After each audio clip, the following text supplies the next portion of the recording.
have good reasons to believe that God exists based on the creation of the universe. We have good reasons to believe that God exists based on the fine-tuning of the universe to permit our existence, and the best explanation is design. And we've got good reasons that God is a truth and not a fairy tale, because the Quran can only be best explained by God, because the statements it makes with regards to history and the statements it makes with regards to embryology cannot be explained naturalistically, so they're an indication to the divine, the supernatural. Science can explain the world better without God than with God.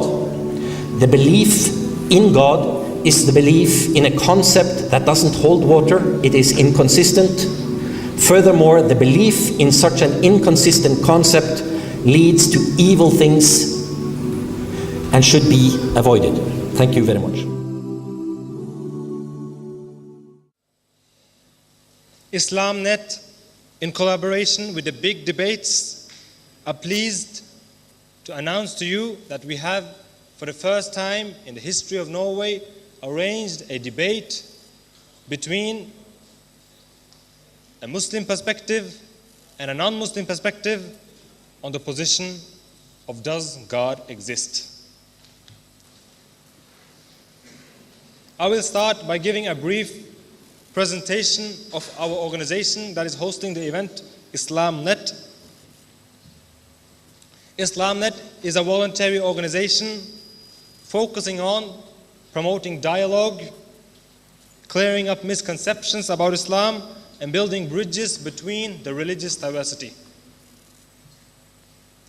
Our organization was established in 2008, and since then, with the help of Allah subhanahu wa ta'ala, we have achieved great success, alhamdulillah. We have various activities. Every week we have a da'wah course, a course for Muslims where they can learn about the religion, become more practicing, and get engaged in da'wah and get engaged in the society. We have a weekly information stall about Islam on Karl Johans gate, the main street of Oslo, or Grønland, and this weekend we had it on Youngstorget outside the World Humanist Congress, where we give out free literature and DVDs, books, audio CDs, and whatever people want, and engages in dialogue and discussions with people who are interested in learning about Islam, or they just want to talk about Islam, or just see how Muslims are. We have a course for new Muslims where they get proper education about Islam. IslamNet has 4 branches, one in Oslo, one in Akershus, in Bodø and Tromsø, and inshallah soon we will be launching in Drammen as well. The aim of our organization is that the information about Islam should be available for everybody in this country. We do not want to convert people to Islam, but we want to present the message of Islam, and if they like it, they are welcome to embrace it. The purpose of this debate. A great number of human beings throughout history have believed in a higher power. But in the modern Western world, you would think that the belief in God has almost died out. So we think it is appropriate to have an open debate on such an important question. Does God exist? God, fairy tale, or truth? Because if God do exist, then that will change your lives. You will have a source where you will deduce the moral values in your life. You would know the purpose of your life. And if God do not exist, then you do not have this source, and you will make your decisions of right and wrong according to subjective opinions among human beings. That is why we think it is very important to have a debate about this great topic. The format for the debate: first, Hamza Andreas Tzortzis will be presenting his arguments for the existence of God in 35 minutes. Then Dr. Lars Gule will be presenting his arguments for the not existence of God in 35 minutes. Then Hamza will have 10 minutes to refute Lars Gule's arguments. And then Lars Gule will have 10 minutes to refute Hamza's arguments. And after that, we will have 45 minutes of questions and answers, where you ask the questions. One question at a time will go to Hamza, and the next question will go to Lars. And they will have a maximum of 5 minutes to answer that specific question. After that, Lars Gule will have 10 minutes for the final rebuttal, and Hamza 10 minutes for his final rebuttal. Without any further ado, I would request Brother Zishan to come to the stage to introduce Dr. Lars Gule and Hamza Andreas Tzortzis. Jazakallah khair.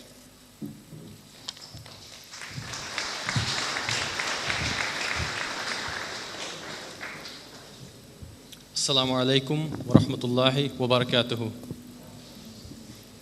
I will start by introducing Dr. Lars Gule. Lars Gule was born in the year of 1955, and he is a Norwegian famous philosopher. He is regarded as a scholar of the Middle East, and he took his doctorate degree at the University of Bergen back in 2003 on the thesis Social Development and Political Progress in Two Societies. From the year of 2006, he has been employed at the Oslo University College, currently as a postdoctorate research fellow. And he has also been the Secretary General for the Norwegian Humanist Association from the years of 2000 to 2005. Lars Gule is particularly interested in the topics concerning multicultural society, Islam, human rights, and the Middle East. Dr. Gule has participated in many debates, even on the internet and through media channels, and also in live debates with other people such as Christians. He is particularly critical of what he thinks of what he regards as totalitarian ideologies and religions. He has also appeared in several media stations, both national and international, such as the BBC and the CNN. I will now introduce Hamza Andreas Tzortzis. Hamza Tzortzis was born in UK, London, in the year of 1980. He is of Greek origin. His parents migrated to the country of Britain, and that's the place where he grew up, and he himself accepted Islam in the year of 2002. He is currently a public speaker, an international public speaker on Islam, and also a writer as well, with articles, essays, and commentaries on political philosophy, the philosophy of religion and society. Hamza is also a researcher with a recent publication on non-Muslim perspectives on Islam and Muslims. Hamza has participated in many debates and symposiums with leading intellectuals, public speakers, debaters, and academics on the topics regarding Islamic and Western philosophy, politics, and current events. For example, he participated in a debate with the president of the American Atheists, Dr. Ed Buckner, on the topic Islam or Atheism. He also engaged in a debate with the editor of the Philosophy Now magazine, Rick Lewis, on the topic God, Delusion, or Truth. Hamza regularly appears in the media to explain and demystify Islam and provide unique perspectives on current affairs. Hamza has appeared on the BBC, Press TV, Asian Network, Nile TV, Islam Channel, Ummah TV, Iqra TV, and many other international media stations in the world. Without any further ado, please welcome Hamza Andreas Tzortzis to begin the debate.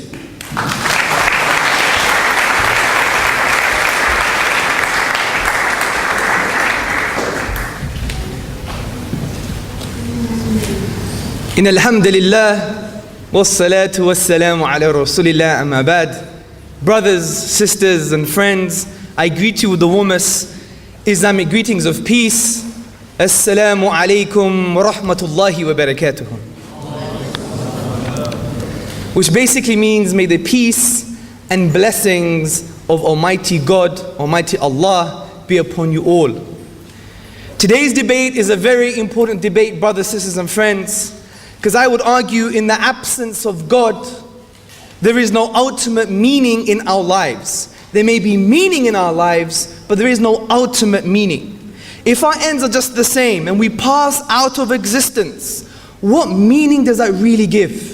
If we're going to end in the grave as worm meat, worm buffet, does it even matter that we existed? This is why the philosopher, Western philosopher, Arthur Schopenhauer, he said, I don't want the universe to exist. I didn't want it to exist because he had this existential anxiety, this internal anxiety that the people of Norway unfortunately are suffering. 20 to 40% of people of Norway are taking antidepressant tablets. It's a fake type of happiness. Money has not worked. Also, in absence of God, there is no ultimate value. If I lived my life as a devil and Dr. Gule lived his life as an angel, what difference does it make? We're still going to be dust. There's no ultimate value. Also, without God, there are no objective morals. We can't say this is 100% right and this is 100% wrong, because there is no foundation for morality. It's just social pressure, which makes it subjective and relative. This is why it's a very important debate.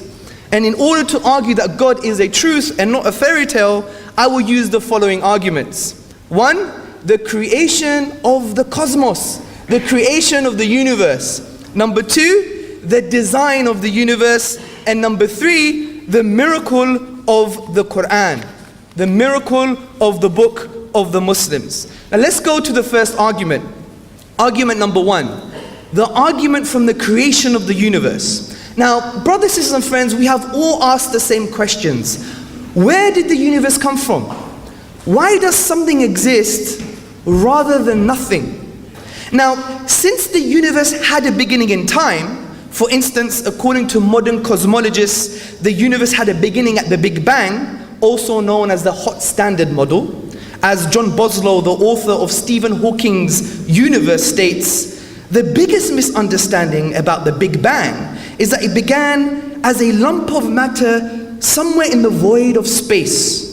It was not just matter that was created during the Big Bang. It was space and time that were created. So in the sense that time had a beginning, space also has a beginning. So in this light, there are only 3 possible explanations for the existence of the universe. Number 1, the universe came out of nothing. Number 2, the universe created itself.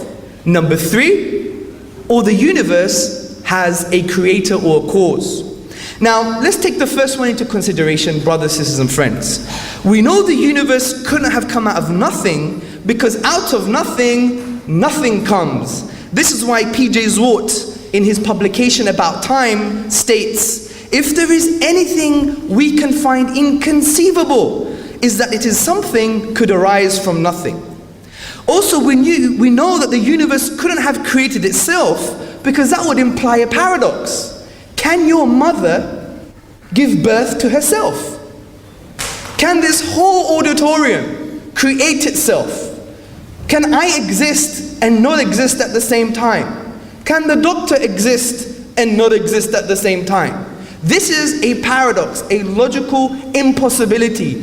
Things cannot exist and not exist at the same time. This is why you cannot have self-creation.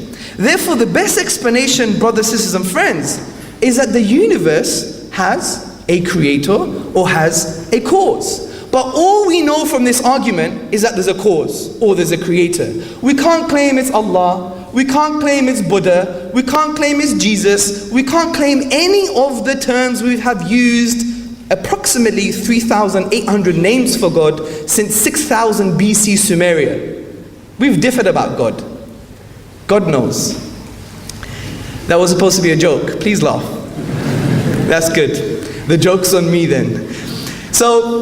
But if we use our reasoning, as the Quran says, the book of the Muslims, to use our minds, أَفَلَا تَعْقِلُونَ, do you not use your minds? We will come to the conclusion that this cause is in line with the Islamic narrative of God. For instance, since this cause created the universe, which includes time and space, it must be one. Because if we claim it's 2, if we claim it's 3, if we claim it's 300, if we claim it's 3,000, it creates far more questions than it answers. So the simplest explanation is the best explanation.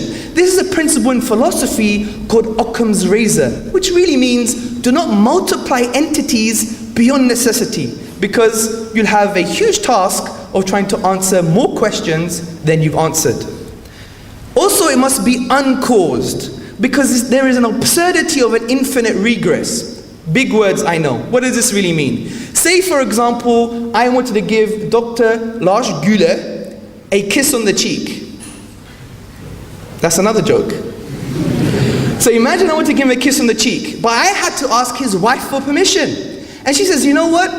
I can't give you permission because the person behind me has to give me permission. And the person behind that person has to give that person permission. If that went on forever, will I ever give him a kiss? Unfortunately not.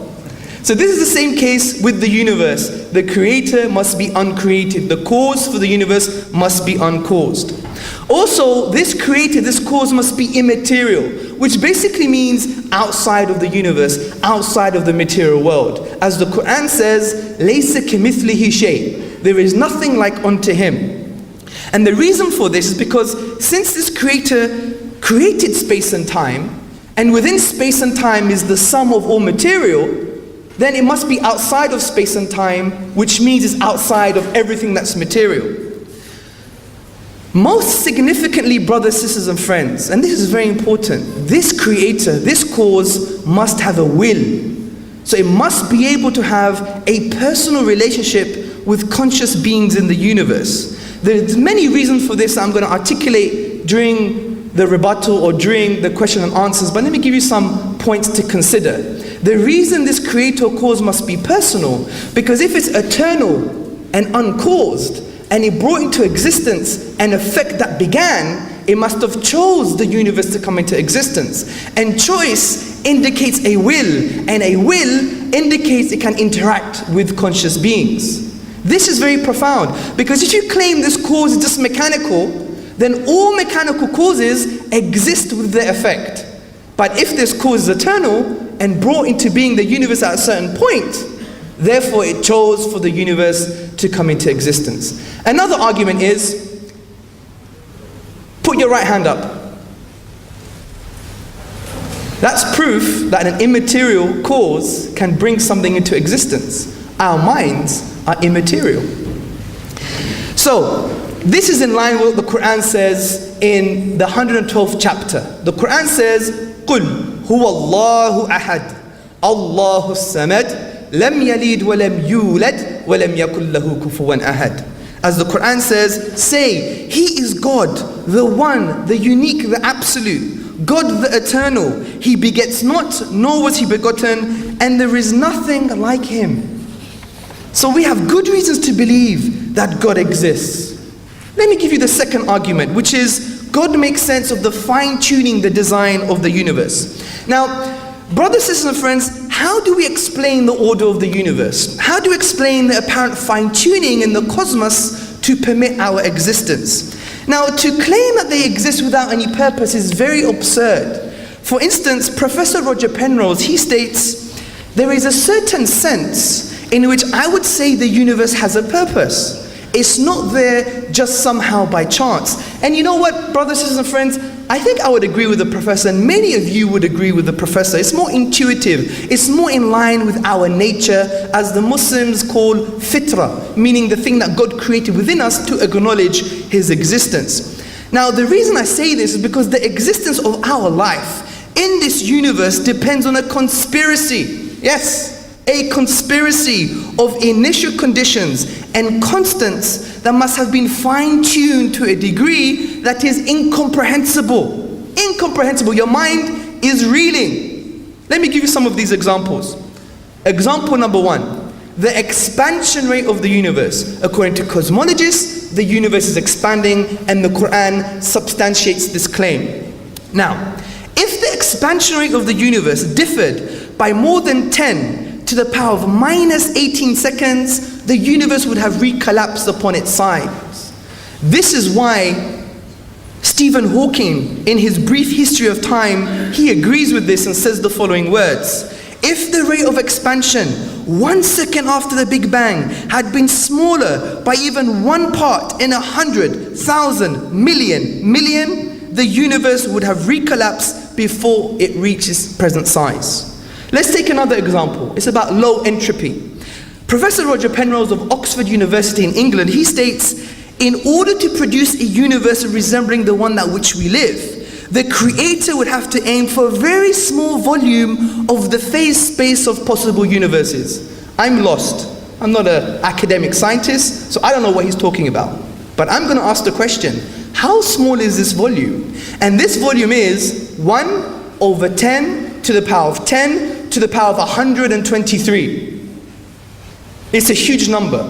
There's more zeros in this number than there is protons, electrons, and atoms in the whole universe.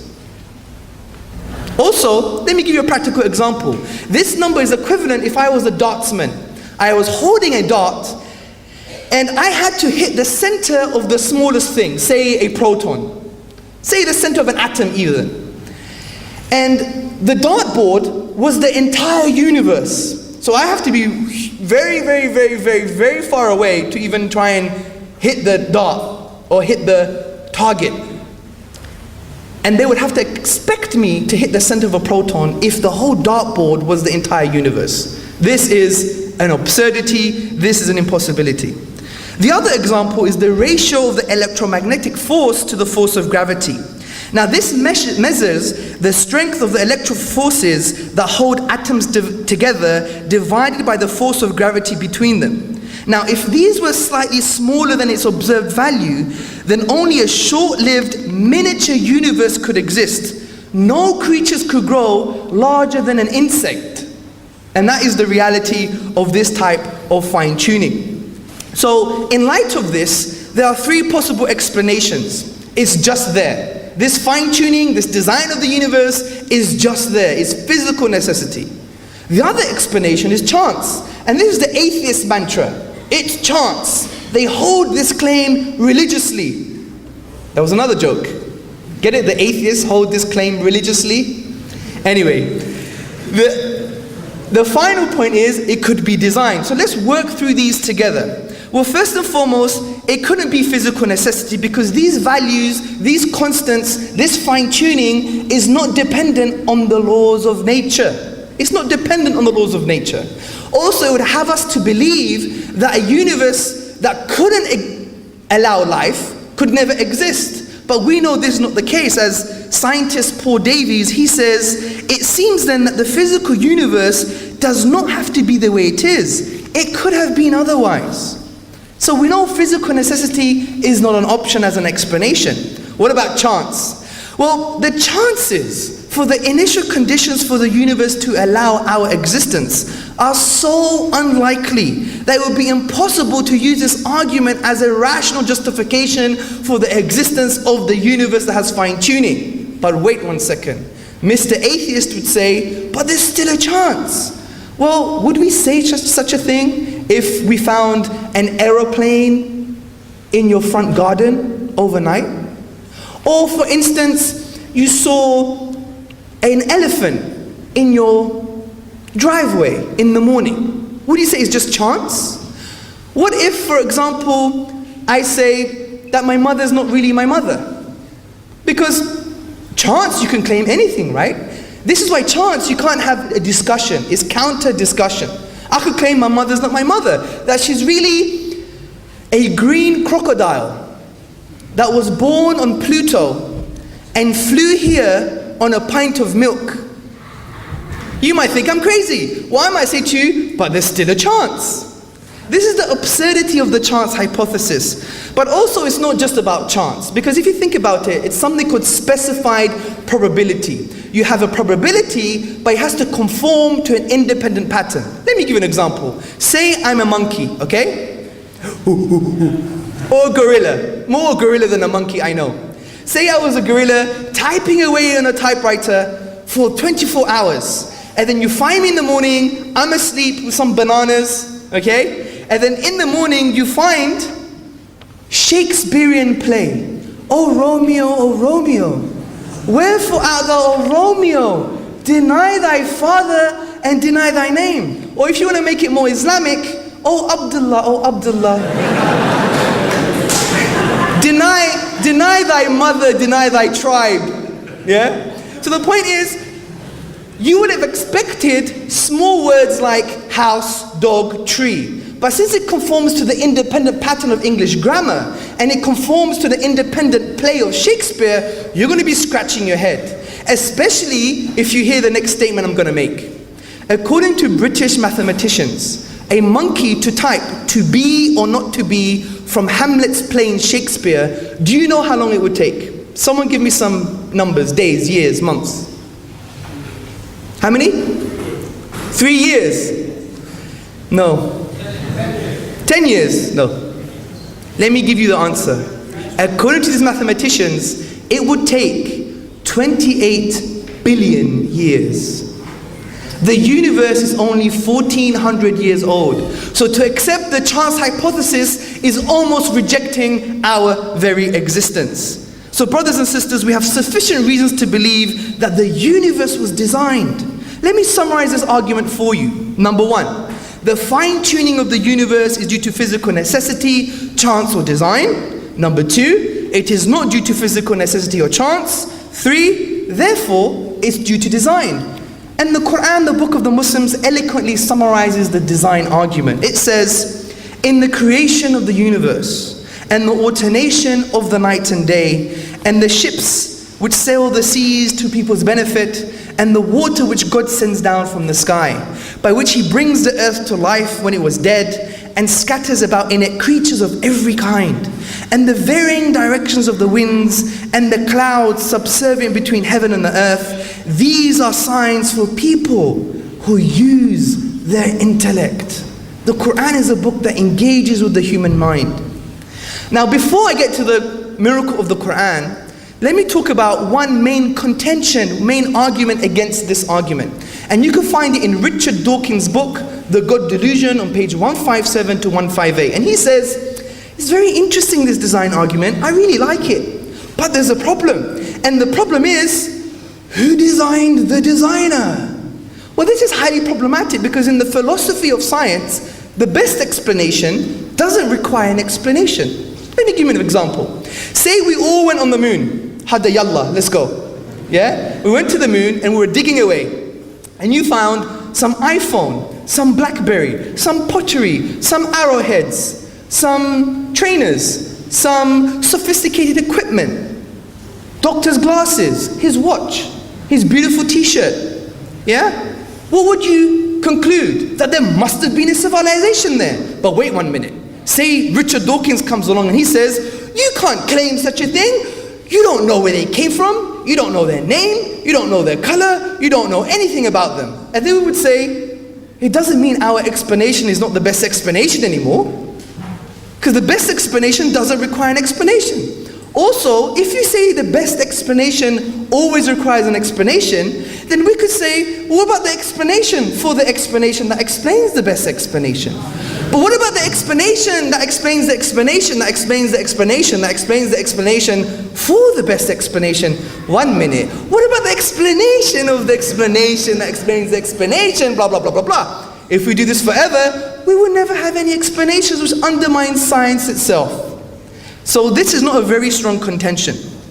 Now let me go straight to the miracle of the Quran. Now first and foremost, a miracle is not defined as a violation of natural law. This is an old Western view, and it's an incorrect philosophical view on miracles. The Islamic philosophy or the Islamic thinking sees a miracle as an act of impossibility. which is more coherent, it makes more sense. Because if you exhaust all possible explanations in the natural world, then it means you have to start looking for supernatural explanations. And it makes sense of God's existence. Now, I'm going to discuss the Quran in two ways. Historical statements that make it a miracle, and scientific statements that make it a miracle. Now let's go to the first one, the historical statements. Now the Quran mentions history, and it does it in a way for us to reflect, to think, to ponder about our universe, about our own existence, about anthropology, about civilization, to really understand our reality. Civilizations have come and gone. Let's not have this civilization arrogance, this liberal hegemony, thinking that we have the best ideas and we want to spread them across the world. But the Quran says, be wary. Other civilizations have come and gone. Your time is coming, and our time is coming. So think about our very existence. But also the Quran mentions history in a very specific way, in a way that I would argue defies nature. And let me tell you why. The Quran mentions a title for the leader of the Egyptians in two ways. In the story of Joseph, or Yusuf alayhi salam, the Quran mentions Malik, king, which means ruler, king, or sultan. But in the story of Moses, Musa alayhi salam, the Quran mentions the Pharaoh, or in Arabic, Fir'aun. And why does the Quran do this? Why does the Quran make this differentiation at 2 points in time? Because at the time of Yusuf, it was the old Middle Kingdom. At the time of Moses, it was the New Kingdom in the 14th century BC. And we know, according to the historians, if you could read the reference, the Encyclopedia Britannica. But why is this difference there? Especially since the Bible, which was existing at that time, never mentioned king, always mentioned Pharaoh. The Torah never mentioned king, always mentioned Pharaoh. The historians at the time never mentioned king, always mentioned Pharaoh. The historical knowledge at the time always mentioned king, always mentioned Pharaoh, never mentioned king. So think about this. At that time, they never mentioned king, only mentioned Pharaoh. Is the Quran wrong here? And just to make this a bit more elaborate, the Rosetta Stone, which was decoded in the 19th century, the Rosetta Stone that allowed us to read and understand the hieroglyphs, the Egyptian language, was only decoded many centuries after. So where did the Prophet Muhammad sallallahu alaihi wasallam get this knowledge from? It didn't exist in the natural world at that time. And you can't claim it's a guess, because it's a very minute detail. It's irrelevant to the message of Islam. It's irrelevant to the existence of God. It's irrelevant to anything that the Quran talks about. But it makes this very specific, minute point. And it's accurate, because now we have the Rosetta Stone. We know at the old Middle Kingdom, they called the Pharaoh Malik, the leader of the Egyptians Malik. And at the New Kingdom, they called the leader of the Egyptians Pharaoh. How, why, and when did the Prophet Muhammad sallallahu alaihi wasallam get such historical knowledge? If there's no naturalistic explanation, it shows that the supernatural is the best explanation. Now let me give you one of my favorite arguments now, something that the Islamic Education and Research Academy has studied for a while. And this is the embryology in the Quran. In Surah Al-Mu'minun, chapter 23, verses 12 to 14, there are approximately 8 beautiful points, eloquent points, describing the development of the human embryo in a very unique and eloquent way. I'm not going to go through all of them because it takes a lot of time, but we could discuss this in the Q&A. But let me give you some realities and examples of the lexical items, the words in the Quran, and relate them to modern science. First and foremost, the Quran mentions nutfa. Now, according to classical dictionaries like Lisan al-Arab and academic dictionaries like Lane's Lexicon, this word can mean a singular entity which is part of a bigger group of its kind, a single sperm from a collection of millions of sperms, and it can also refer to one female egg from a group of many other eggs in the ovaries.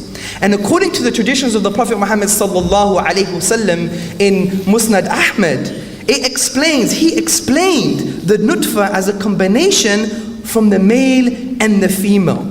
And the Quran elsewhere in the previous chapter says the nutfa is a mingled substance. Now look at what the scientists have to say. Not Professor Keith Moore, which we've been using since the 80s. The scientists today, 2010, embryologists, Beverly, Kramer and John Allen, they say the human individual arises from the conjugation, the mixing, the mingling of two minute structures called cells, one from the mother and one from the father. These are called gametes. Together these gametes form a single cell, the zygote, from which the entire embryo, including its surrounding membranes, grows. 100% in line with the Quranic narrative, from the male and from the female, and it's mingled, and it's a single substance that's mingled. Also the Quran mentions qararin makin, which basically means in a safe place. So the nutfa has been put in a safe place. Again, the classical dictionaries and the academic dictionaries, they state that the word qarar means to make sedentary, to establish, to assign, to schedule, to determine, to stipulate, to regulate, to decide, and it carries the meaning to confirm and to affirm. The word makin has meanings that include to place, to put down, to set firmly, and to put in position. And relate this to the following modern science 2010, 2011. Embryologists John Allen and Beverly Kramer explain the process of implantation in a safe place. Listen to this. Implantation begins about the 6th to the 7th day after fertilization. The part of the blastocyst, and the blastocyst was formed from the zygote, the nutfa. Projecting into the uterine cavity remains relatively thin. The centrophoblasts contains a proteolytic enzyme which causes the destruction of the endometrial cells so that the blastocyst sinks deeper and deeper into the uterine mucosa. The final deficiency in the endometrium is sealed off by a fibrin blood clot overlying the blastocyst. This cover is called the operculum. Now think about this. Implantation, it goes deeper and deeper and covered in a safe place, and gives the indication that it's in line with the Quranic narrative. Also, the Quran uses the word alaqa.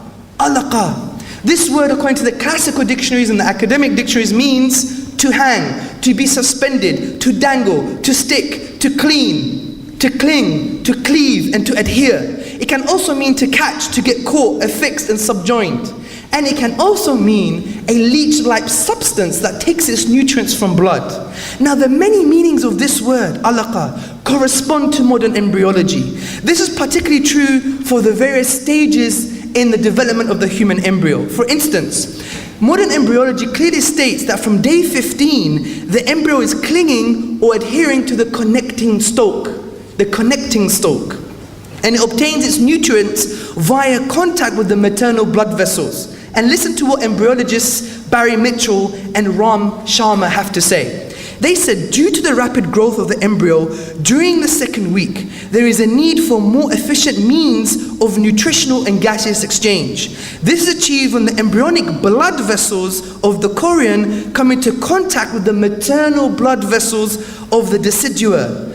So this alaqa stage can refer to something that's clinging onto the connecting stalk, and you can see this, I have a book with you published in 2010 to indicate this, and also the blood vessels taking nutrients via the blood of the mother, just like a leech does. But also it's even more profound. The leech like substance actually could be seen not as metaphorical, but actually as real. At day 21 to day 24, a very special thing happens to the embryo. It's called the folding of the embryo. And if you go to the academic medical pictures, which are online, type in day 21 or 24, you see the folding of the embryo. It looks just like a medicinal leech. Just like a medicinal leech. To confirm this, embryologists Barry Mitchell and Ram Sharma, they say longitudinal folding occurs between days 21 and 24. The endoderm forms like a tube-like structure which looks like a leech. Also, and let's mention one of the penultimate stages. The Quran mentions فَكَسَوْنَا إِذَامْ لَحْمًا. فَكَسَوْنَا إِذَامْ لَحْمًا. Now, the word kasona means to clothe, dress, garb, and attire. This sentence means, and we clothed the bones with flesh, with muscle. So this word kasona means to clothe, dress, attire. It also carries a meaning to hang, to drape, to face, and to case. Also the word flesh is lahm, and it means flesh or a small piece of meat and a fleshy type of thing. Now John Allen and Beverly Kramer, the embryologists, they confirm how limb muscles are formed. And listen to this very carefully.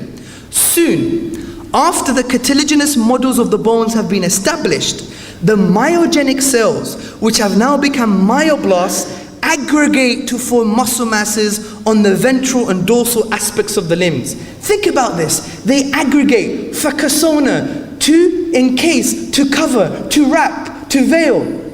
A process that cannot be seen with the naked eye. And to reconfirm this, Barry Mitchell and Ram Sharma, they explain what happens. They say the myoblasts then migrate distally. They move and migrate distally, fakasona, to hang, to veil, to close, to encase, over the muscle, over the bones, to create muscle masses surrounding the developing skeleton. This is 100% in line with modern embryology. So, let's put this in context. There's a lot of science, but let's put this in context. How can we explain this in light of the fact that this is relatively new science? How can we explain when the possible technology didn't exist at the time? What does it tell you about the author? Especially since the only embryology they knew was Aristotelian and accounts from Galen, the two physicians and philosophers at the time. And their descriptions of the developing embryo was based on the naked eye, on dissections, and they were inaccurate. Listen to this, for example. Galen attributed to the semen, which what we now attribute to the fertilized ovum. The Quran doesn't mention this. Aristotle said that only the semen has the power of the faculties, and it mixes with menstrual blood. The Quran doesn't mention this, it mentions nutfa. Also, Aristotle indicated that you could have a male and a female depending where the embryo is in the womb. Something totally inaccurate. And there are so many things that are inaccurate with the embryology of Aristotle and Galen, which was predominant at that time. So to claim the Prophet copied this would be to claim a mass conspiracy. Because say he did copy it. What did he do? He knew what was bad and he left it. He took what was similar, made it better, and actually mentioned stages that are in line with modern embryology but wasn't mentioned at that time. To claim such a thing would be equivalent of saying that your mum's not your mum. Because you have to answer so many questions. How did he know what was correct? How did he add all the other new stages? It's a conspiracy. And this is why many atheists on the web and so-called academics are trying to refute these claims. Upon our studies, we've seen that they're very shallow claims. So in absence of knowledge at the time, we can't find natural reasons why the Quran would have brought about statements that are totally in line with modern embryology. What does it say about the author? It says it's not from nature, it's from the supernatural, meaning from the design. So brothers, sisters and friends, let me summarize today's debate. We have good reasons to believe that God exists based on the creation of the universe. We have good reasons to believe that God exists based on the fine-tuning of the universe to permit our existence, and the best explanation is design. And we've got good reasons that God is a truth and not a fairy tale, because the Quran can only be best explained by God because the statements it makes with regards to history and the statements it makes with regards to embryology cannot be explained naturalistically, so they're an indication to the divine, the supernatural. سبحانك اللهم وبحمدك أشهد أن لا إله إلا أنت واستغفر لك وأتوب إليك. السلام عليكم ورحمة الله وبركاته.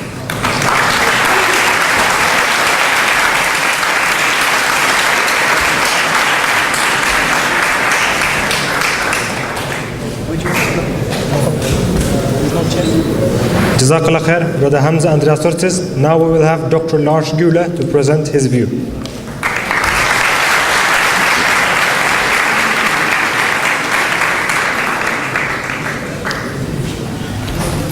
Thank you.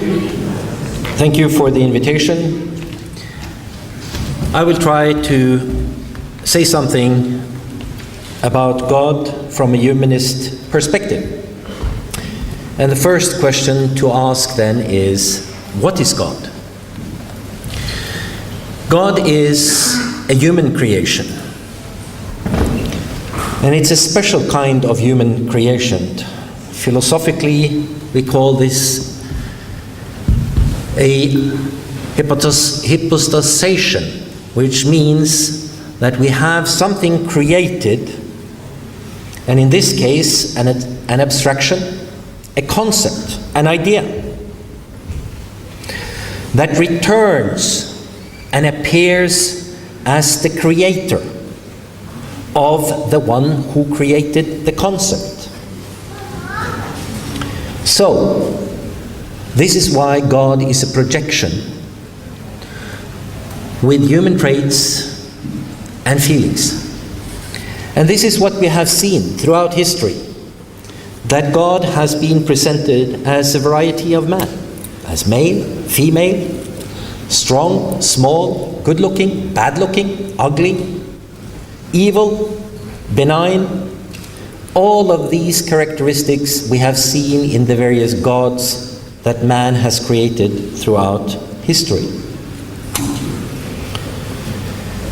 The more sophisticated forms of God, the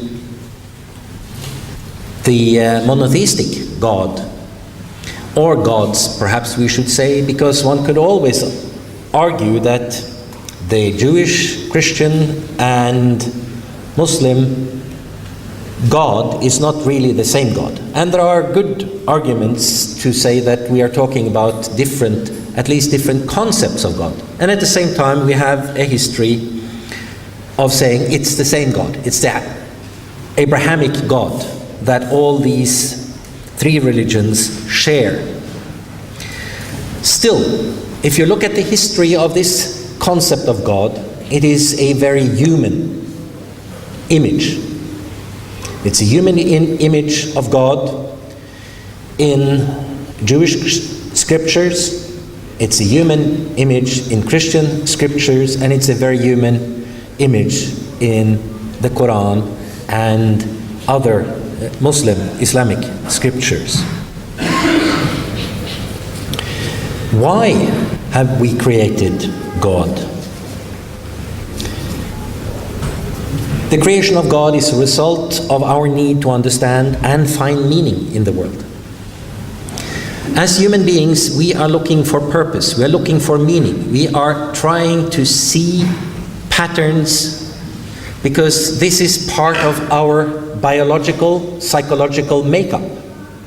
And this has survival value. Our ability to reason, to recognize, and to search for meaning behind action, and particularly behind the actions of other human beings, gives us survival value. Because if you don't understand that a smile is a sign of friendship and peace, but maybe it's a false smile. Maybe this is something that we have to look out for. Can I really trust this person?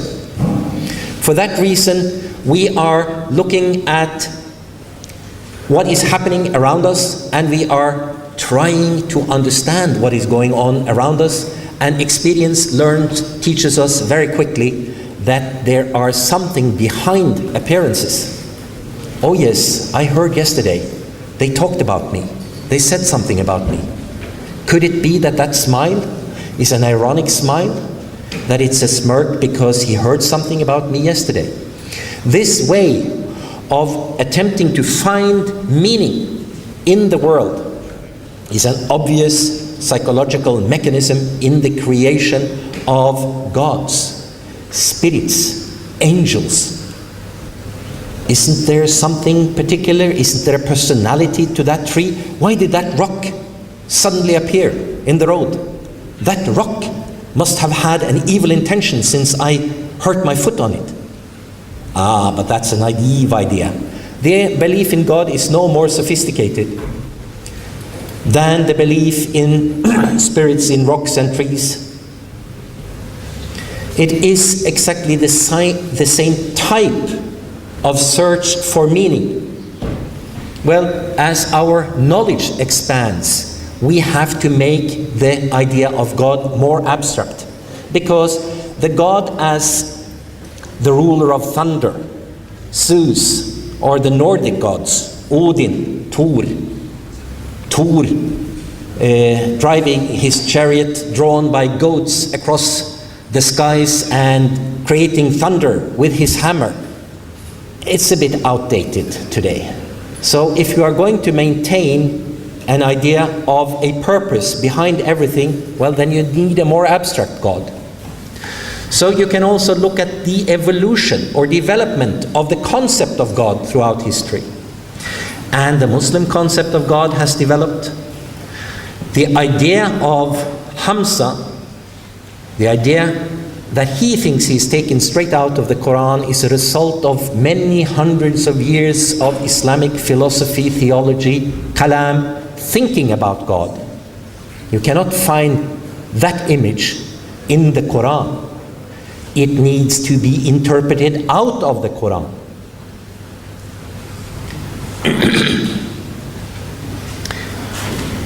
Perhaps is this also our belief in gods, perhaps it is also a result of what we could call hyper-rationality. We have the ability to reason that has survival value, that is useful for us as human beings, but it could have the side effect that we become too rational, that we are looking for too much meaning and purpose in the world. Conspiracy theories are one example of how we see more meaning than there actually is in the world. And the search for God could be, I'm not saying it is, but could be, it's a hypothesis worth investigating, could be another effect of our ability to reason, but an ability that runs amok, so to speak. But the ideas of God, the religious ideas of God with the characteristics imputed into God or gods, are also reproduced as a result of alienation, social frustration, oppression, and injustice. In short, it's reproduced based on our need for comfort. Our need to see that, well, there will be some justice at the end of it all. Unfortunately, the world isn't like that. The world is full of injustice, and we do not have any guarantee for any rectification of the injustices in this life, nor in the hereafter, simply because there is no hereafter. So, why is there no God, in my opinion? First of all, simply, there are no proofs for the existence of God. We do not have any scientifically interesting or valid evidence for the existence of a God. Hamza has presented two classical arguments, and I will rebut them more thoroughly later, and that's the argument from creation and the argument from design, cosmogony and cosmology. But there is no need for a God in order to explain the world. Science can explain the world without God, and it explains the world better without the hypothesis or theory of a God as the cause of everything. Furthermore, the concept of God as we find it in the monotheistic religions is contradictory. It is inconsistent. And if you have a concept that is inconsistent, it means that attaching any value to it or believing it as something that could exist is senseless. If you can show that something is meaningless, absurd, contradictory, then you have used what philosophers called a reductio ad absurdum. You have shown that something is absurd. And for that reason, you have also disproved the relevance and existence of what the concept tries to give you a grasp of. Now, why is the concept of God contradictory? Because the claim is, and the claim goes much further than we have heard so far, the claim is that God is all love, omnipotent, and all-knowing. Still, there is evil in the world. This is a logical contradiction. And this contradiction is amplified within Islam because the insistence of God as the creator of everything and the immediate creator of everything. And this is a very important consequence of Islamic philosophical theology, because there are various ways of interpreting the God of the Quran. There is an opening for a God that accepts free will. There is an opening for a God that determines everything in detail. And the philosophical discussion came out in favor of those who says there is no free will and God is the cause of everything, immediately. Now if you can lend me the pen. And this is an example from Al-Ghazali, the great Imam himself. He says, I did not choose to pick up the pen voluntarily, and I am not the one who is causing the pen to write my name on the paper now. No, that act is created by God as I write. And at the same time, God has created the idea in my head that I chose to pick up the pen and write my name. In such a world, God is responsible for everything. Necessarily also everything that is evil in the world. And then to say that God is merciful and compassionate, that He wants the best for man and mankind, becomes ridiculous. It becomes meaningless. It becomes, in short, absurd. If God is the cause of everything, we have a meaningless situation. We have an immoral, actually we have an evil God. A God that would say, those go to hell, I don't care. Those go to heaven, I don't care. Hadith. That's a cynical, and in my view, evil God. I don't want to believe in an evil God. So even if there was any reasons, like creation, like design, for the existence of God, I wouldn't want to believe in an evil God. Furthermore, we have strange, if not absurd, anthropomorphisms in the Quran. The Islamic God can see, He can hear, and He sits on his thrones, and He has hands to grasp with. Read the Quran. But at the same time, He cannot have hands, He cannot have eyes, He cannot have ears, and He definitely cannot have a backside, because then He would look like a human. And if there is something that is wrong in Islam, it is to say that God looks like a human being. Still, it's there. The image of man is projected into God. How to solve this? You can't solve it. Well, they tried anyway. So what did they say? Bila kayfa. We don't know how. God hears, but we don't know how He hears. We don't know what He hears with. He is seeing, but we don't know what He is seeing with. And we should not ask. We should not ask. You should not inquire into these things. Why not? Why not? Oh, could confuse your mind. You could start to doubt the existence of God. Ah, dangerous thing. Even though the same Quran says, seek knowledge even until China. So, the Quran contradicts itself. Now, if God is unknowable, why should we believe? Then you have to rely on authority. You should not inquire. You should accept the words of those who know. Who knows? The scholars, the learned? Well, then you have to submit to their very human authority. Not the authority of God, but human authority. Because there is always humans who are interpreting the Quran and telling you that you should not inquire further. Besides,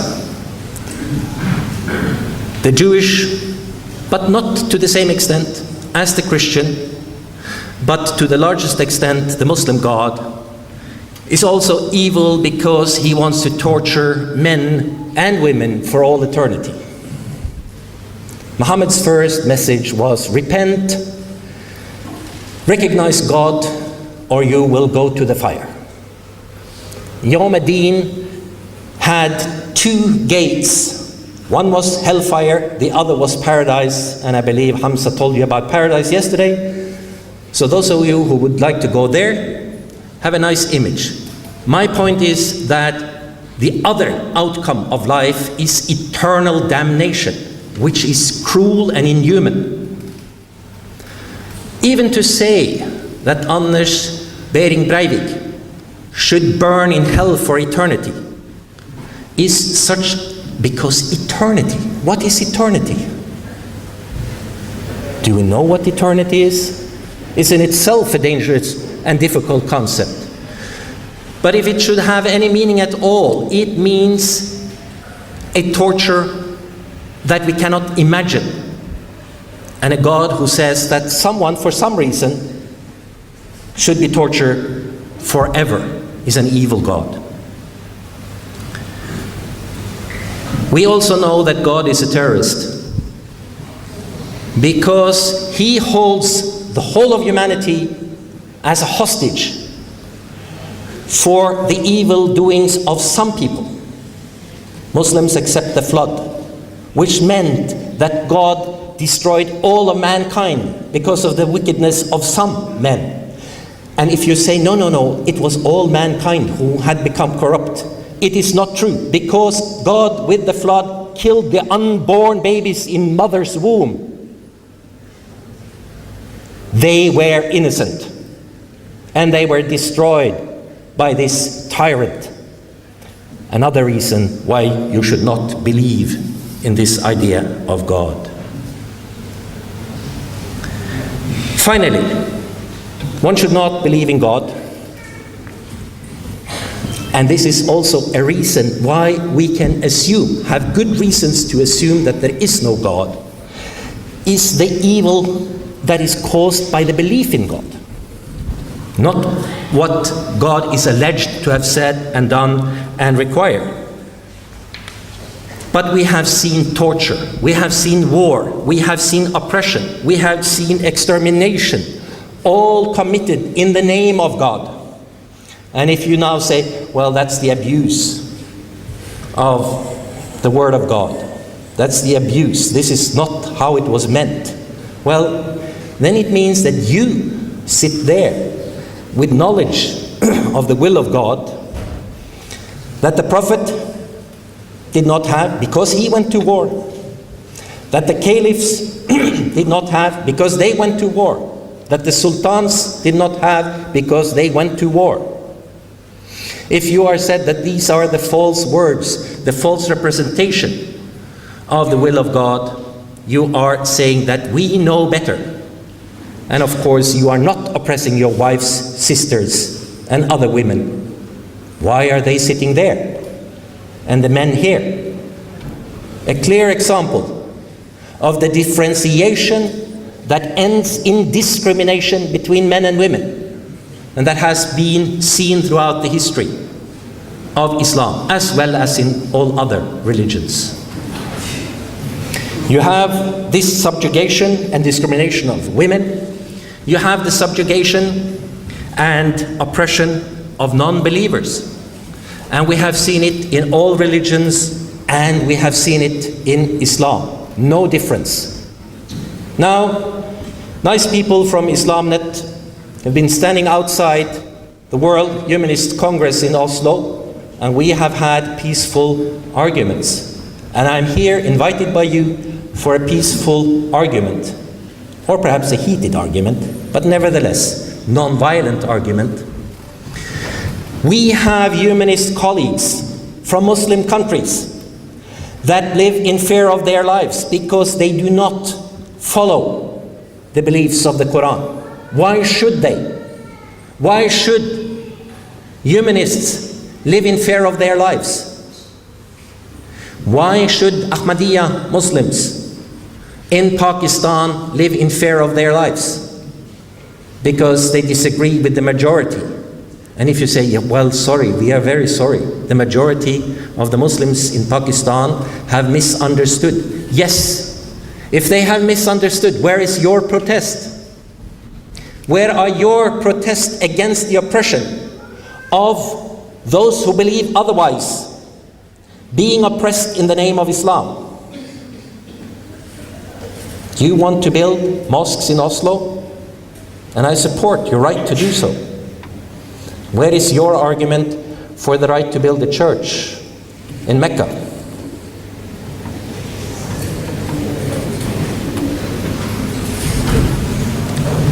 There has been acceptance of slavery. In Islam, the Quran accepts slavery. Is it wrong? Why has it been abolished? Is it abolished? Why do we actually see slavery still existing in some Muslim countries? Again, misrepresentation of Islam? Perhaps. But where is the Muslim protest? Where do I hear your protest? The belief in God has resulted in the rejection of human rights consistently in practically all religions. The Norwegian state church accepted human rights roughly after the Second World War. Before that, they were not that important. Many Muslims say, human rights? No way. All the human rights that God has given to humans, we find in Islam and Sharia. So therefore, we don't need to concern ourselves with it. And that's why you are quiet when people are oppressed, when their freedom of religion is oppressed. The belief in God, the supreme authority, has led to the rejection of democracy. And a standard attitude amongst theologians, the learned ones in Islam, is it's better with 40 years of tyranny than one day of anarchy.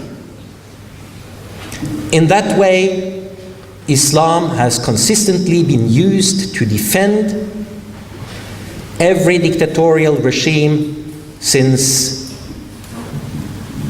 the caliphs that were suspect in the Umayyad dynasty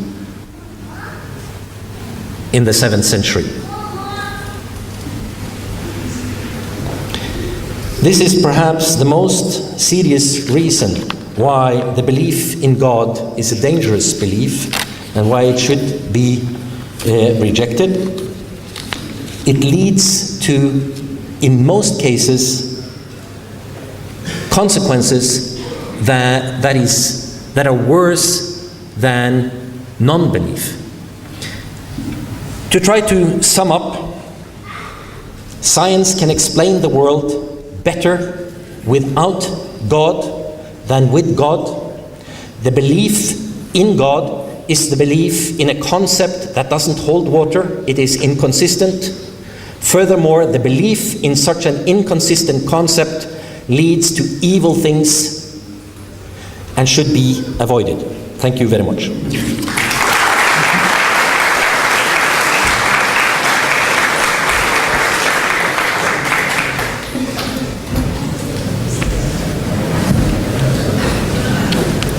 Thank you very much, Dr. Lars Gule, for your presentation. Now we will have Hamza giving his rebuttal to Dr. Lars Gule's arguments for God's non-existence. Thank you.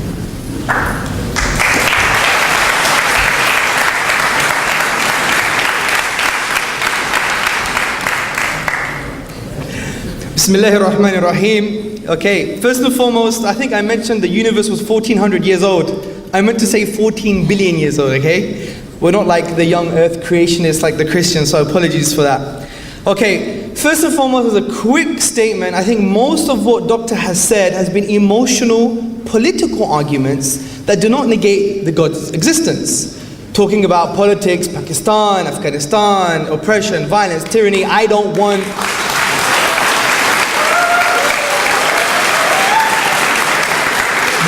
This doesn't negate God's existence, and plus huge opinions. There's nothing that we heard today that is an undercutting defeater to any of the arguments we constructed, and he hasn't constructed an argument for humanism. Rather, he's just thrown small stones at a big wall. Also, I'd like to say that he's saying that the concept of a God is actually a human concept. Well, does this sound very human to you? Eternal and immaterial? Is that human? Can that be a product of an evolved mind, thinking of something that's eternal and immaterial? Polytheism is maybe in line with evolution because all you see is the material world, so there's many gods. But a transcendent, immaterial God that's eternal, that can never be the product of an evolved mind. Secondly, the doctor mentioned about it's a psychological mechanism. This is a strategy used by the atheists and humanists because we have a problem, the Muslims and the religious people, because we're so sad. We need a big father figure up there to make us feel happy. That's the reality, people. And I think it's unacademic, it's non-philosophical, it's absurd, because I converted to Islam. I came from a secular humanist background. My dad was like a philosopher. And I came to the religion based on rational arguments, based on the Quran. أَفَلَا يَنْظُرُونَ إِلَى الْإِبِلِ كَيْفَ خُلِقَتْ. Have you not seen the camel and how we created it? أَوَلَمْ يَتَفَكَّرُوا فِي أَنفُسِهِمْ. Do they not reflect within themselves? وَكَذَلِكَ نُفَصِّلُ الْآيَاتِ لِقَوْمٍ يَتَفَكَّرُونَ. And thus to explain our signs and evidences in detail for those يَتَفَكَّرُونَ, who reflect. Not those who ponder amongst their psychological weakness, but those who reflect. أَفَلَا تَعْقِلُونَ. Do you not use your mind? All in the Quran. All in the Quran. So this is an outdated atheist humanist cliche. Also, the doctor was talking about the concept of one God has evolved. This is not true. If you go to the historical works, we see that monotheism was at least mentioned 4000 BC. At least. It's not an evolving concept. Monotheism was mentioned at least 4000 BC. At least just before the Bronze Age or the beginning of the Bronze Age.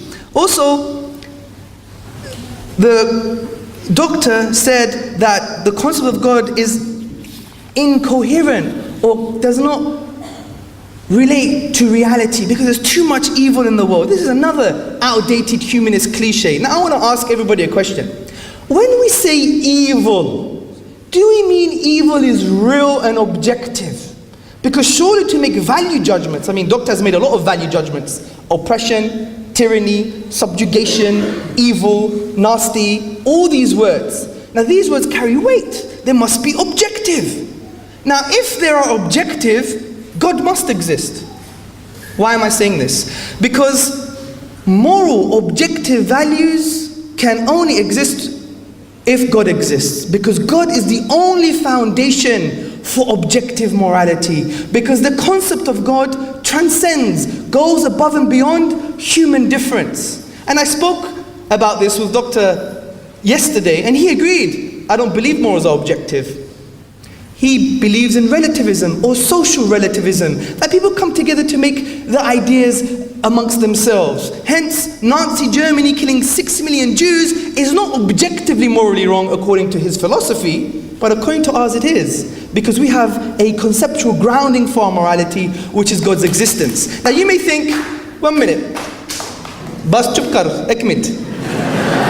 Now you may think, okay, well evolution is a grounding for our morality. Social pressure is a grounding for our morality, but it's not. Evolution, what's evolution? Evolution says that we're an accidental byproduct of a lengthy evolutionary process. Our morals have evolved like our ears or our teeth or your unwanted nose hair. That's the reality. They have no greater meaning. And evolutionary biological changes are ever changing. And if they're ever changing, moral norms will change. Okay, let's give up on that one. Social pressure. Well, if human beings come together and decide something, how does that make it objective? There's an organization called the North American Men and Young Boys Lover Association, NAMBLA. And they are trying to use human rights legislation to allow old men to sleep with small little boys.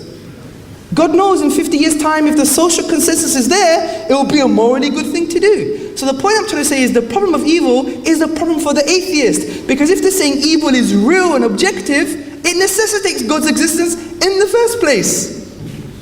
Also, I like to add that God is not just good. There's a straw man argument. You've built a straw man of God, a fake argument of God. Because God is not just good, He's also the wise. And we believe behind everything is the wisdom of God. Now you may argue, I can't see the wisdom. Well, you can argue from ignorance, which is a logical fallacy called argumentum ad ignoratium, but it doesn't mean that God is not wise.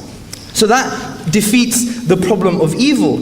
Also, the doctor said about that there's a lot of anthropomorphisms in the Quran. This is a very shallow reading of the Quran. The Quran is full of Tawheed, the oneness of God.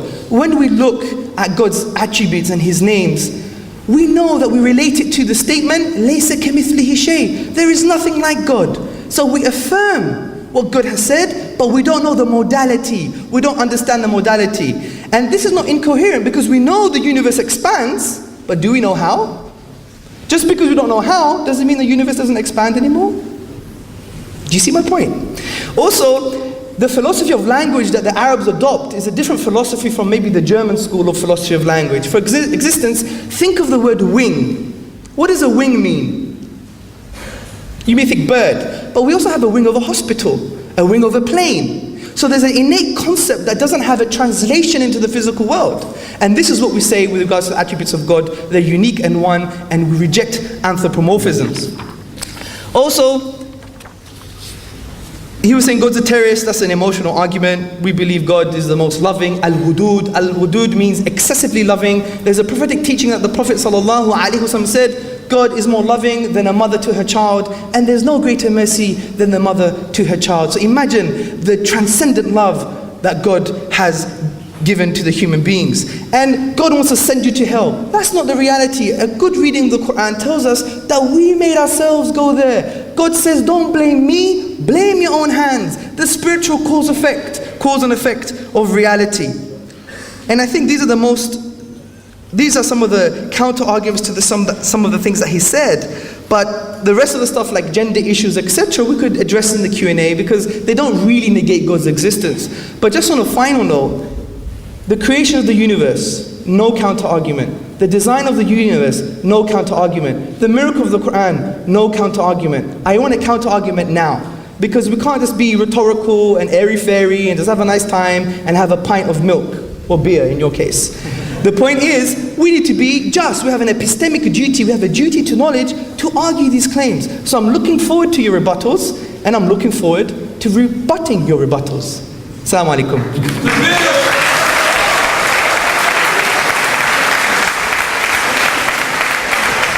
Thank you very much, Hamza. Now we will have Dr. Lars Gule for his rebuttal.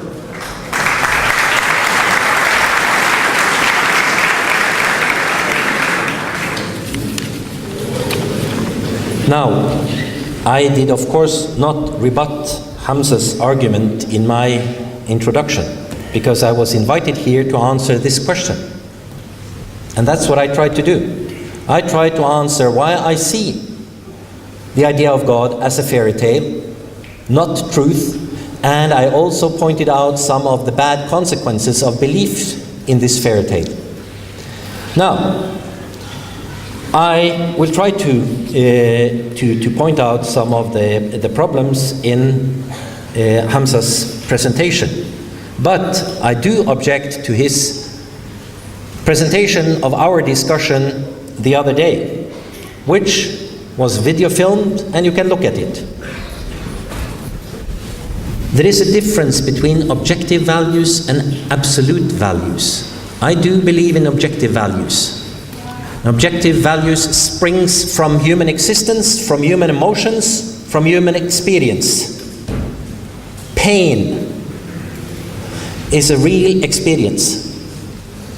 And on that basis, we know that we should avoid to inflict pain. And that's fairly objective for me.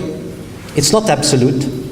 In certain circumstances, it is right to give a small child an experience of pain, not because you want to harm it, on the contrary, because you want to give it an inoculation and save it from disease in the future. The point here is that it is absolutely possible to talk about objective values without making these values absolute in a religious sense. We'll come back to that. It is true, for humanists there is no ultimate meaning, in the sense that there is an absolute meaning. Life is here and now. Does it matter that we exist? Well, if you require an ultimate meaning, and you say there is no such ultimate meaning, then our existence is meaningless in that perspective. But each and every one of you, for most of the time, feel that, yes, life is worth living. It has value. And that's the point of life from a humanist perspective. We give it value. We give it meaning. We give meaning to our lives. We do not rely on some imaginary divine being to give purpose and meaning to our lives. We have the responsibility to create that for ourselves. Now, science can be difficult. Nothing came out of nothing. The answer to that is simply that we do not know. It is a philosophical or theological proposition that nothing comes out of nothing. But how do we know? It is an allegedly logical argument. But a lot of so-called logical arguments have been corrected by science. Some things that we thought was impossible turn out to be quite possible anyway. The universe could very well have created itself. There is no bigger mystery in the universe creating itself than that God was uncreated or created him herself. What's the difference? It's only a difference if you want to make it a big difference. The biggest difference is that if you say God was there from eternity till eternity, there is nothing more to ask about. There is nothing more to inquire into. If you say the universe could have created itself, or it could have recreated itself from previous universes, then you have an amazing amount of questions to ask and to inquire into. And this is what science is doing. Did the universe create itself? Did it spring from former universes? And material, immaterial.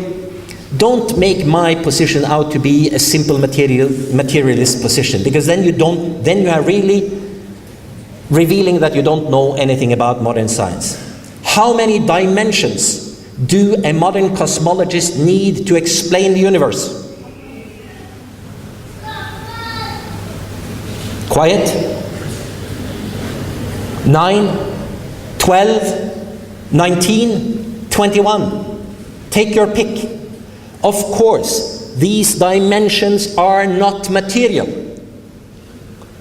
but they are not divine, they are not inscrutable, they can be researched, they can be calculated, they can be made theories about, and then they can be tested. This is modern science. Much more amazing than any belief in religion. If you have God, then you have all the answers, period. If you believe, in inverted commas, in science, then you have really a lot of work ahead of you. Fascinating work.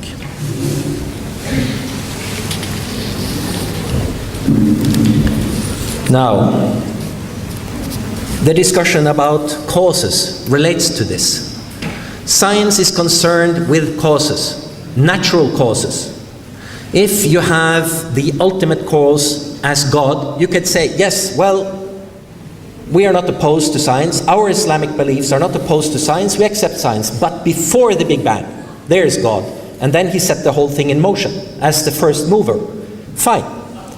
Then we will agree about a lot and disagree about certain cosmological and cosmogonical positions. If you are saying, no, God is the actual creator of everything every second, then you have ruined science, and then we go to another Muslim. and I leave the floor to him. Al-Ghazali wrote about the incoherence of the philosophers, and Ibn Rushd 100 years later rebutted Al-Ghazali and wrote about the incoherence of Al-Ghazali, because Ibn Rushd was a defender of reason. He was a Muslim defender of reason. So there is a limit to how much abstraction you can put into the God. Final point in this round: the fine-tuning. This is not only a Muslim argument. This is a religious argument that we hear from many. It's the so-called anthropocentric argument. Since we are here, there must have been some fine-tuning there at the beginning so that we would appear. The whole point of modern evolutionary understanding of cosmology is that no, if there had been a different variable present at the beginning, we wouldn't have been here. But the fact is that we are here, and that's the outcome of 13, 14 billion years of physical, chemical, biological evolution. If you take time into consideration, then you will see this. Hamza makes a big deal out of what the Quran says about conception, the fetus, as if common people didn't know a lot more than Aristotle and Galen about what went on in the womb of a mammal. Arabs bred horses. They knew a lot about what male and female meant. They knew a lot about what would come out if there was a miscarriage. And if you look at the fetus of an animal and a human being, in the first 21 days, they are almost indistinguishable. Almost indistinguishable. So Muhammad could very well have picked up a lot of information from his surroundings and put it into the Quran. And what does the Quran say about astronomy? Now, if this book is supposed to be divinely inspired or actually the word of God, everything has to be correct. Check what it says about astronomy. There are people, thorough, well-versed in the Quran, says that the earth is flat, that the earth moves around, that the sun moves around the earth. If you don't believe me, this is on the curriculum still in madrasas in Saudi Arabia. Today, where do they get it from? Unreasonable reading? Oh no, that's a metaphor. Of course, that's a metaphor. But biology is not a metaphor. You can't pick and choose. So, there is no miracle in the Quran at all. Science is about causes. It's also about probabilities. It's also fascinating how you can try to calculate probabilities. And of course, you can calculate the probability of almost everything. If you take time into consideration, yes, 28 billion years. And a monkey would have written Shakespeare. We haven't experienced that yet. And why should we try to test it? The fact is, and that's an actual scientific fact, that after 13 billion years of a Big Bang, we appeared.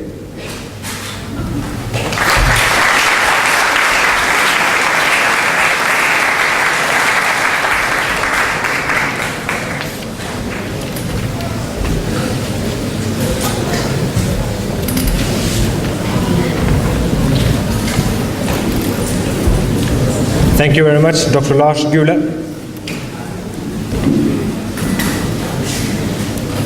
Now we have the question and answer session. This is your session, and this is your opportunity to challenge our speakers on what they have said today on the topic God, fairy tale, or truth.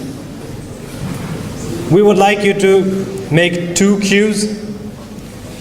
One over here for the gents, and one on the balcony for ladies. And if you have questions, we will ask our speakers to answer those questions. One question for Dr. Lars Gule and one question for Hamza Tzortzis. So if you have any questions, please come to the microphones on the right side, and for the sisters, please come to the microphone on the balcony up there.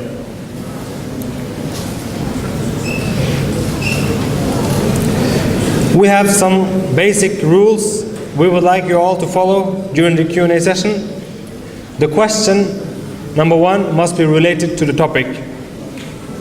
Number two, this is question and answer session, not lecturing time. So please put forward your question within 40 seconds only.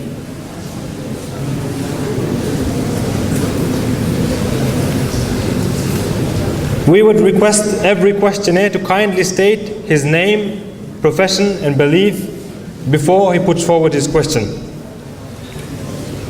Do we have any brothers or any sisters who would like to ask any questions? Then they could come forward to the mics right now. The first question will be to Hamza. Do we have any questions for Hamza?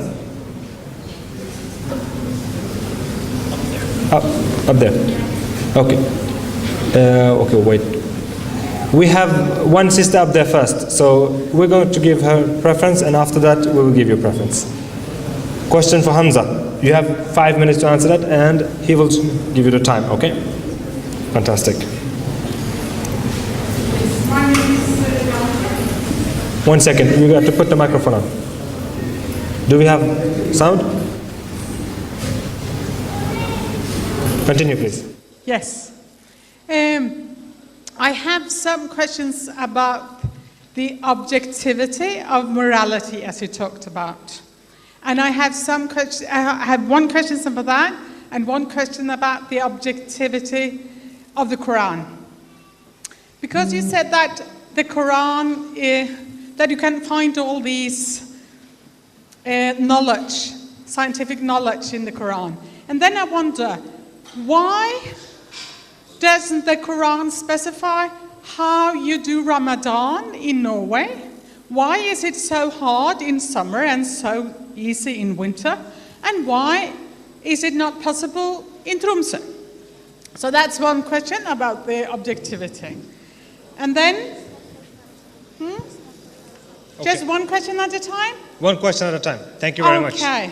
Hamza, then I would request you to come up to the stage, and I will start your time when you start talking. Okay, thank you very much for your question. It's a very valid question. Thank you for that. First and foremost, with regards to the Quran and why hasn't it mentioned about Ramadan and why is it so hard in the summer and so easy in the winter? Well, the Quran has mentioned values and principles to deal with many affairs across time. For instance, the Quran mentions that Ramadan is not supposed to be very hard for you. It's supposed to be easy for you. It's an act of worship to come closer to God. لَعَلَّكُمْ تَتَّقُونَ, in order for you to gain God consciousness. So the Quran says if you are unable to fast because of extreme time, for instance, and it's unbearable physically, then you just pay charity every day. So the Quran mentions the solution. So there's no problem. The Quran does do that.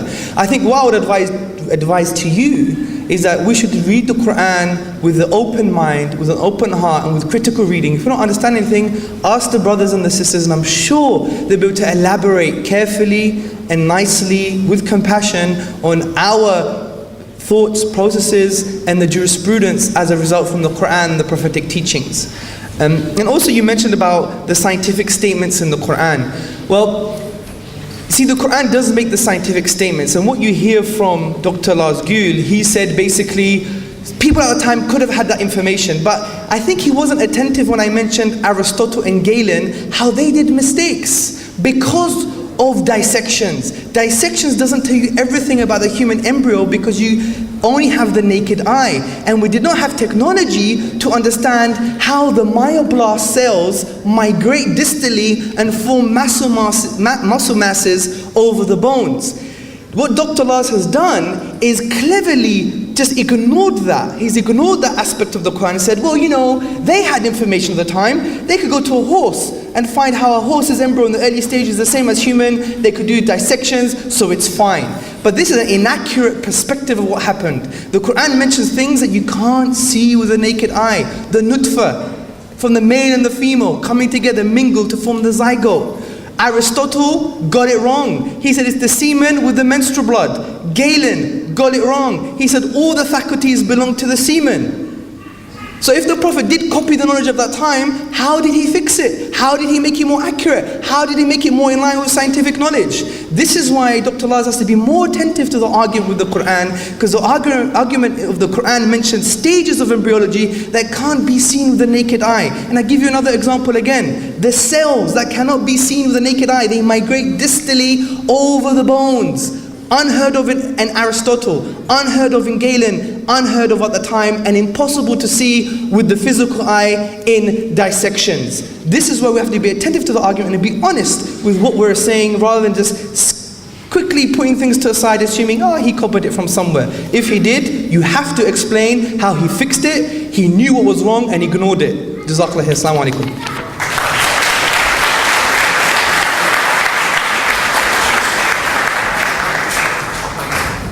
Now the next question will be from the gents side, and the question would be to Dr. Lars Gule.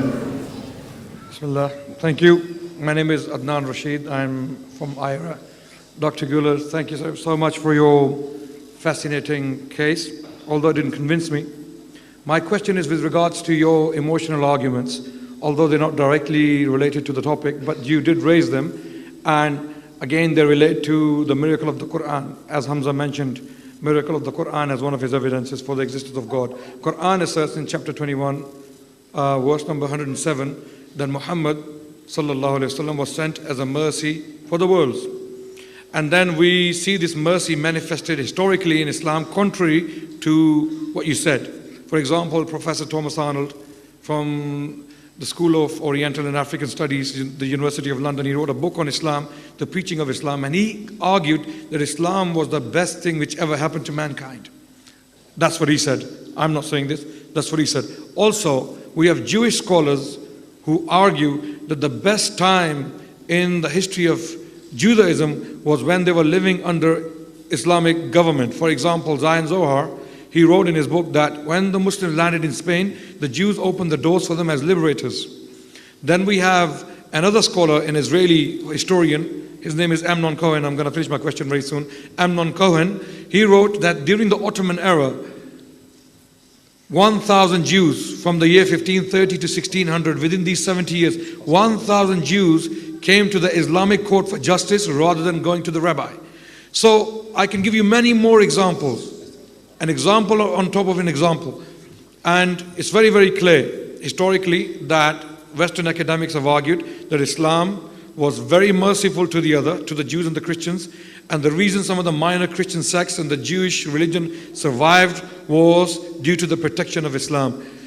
Do you concede to this point? And do you accept the conclusions of those historians? And if you do, then do you take back your assertions against Islam? Thank you very much. Thank you very much for your question. Just for next time, everyone please try to state your question within 40 seconds. And I've realized that if we're going to do switch from the women's side and the gents side, only women would be asking questions to Hamza and only brothers would be asking to Dr. Lars. So we're going to take 2 questions from the brother side and 2 questions from the sister side and switch like this, okay?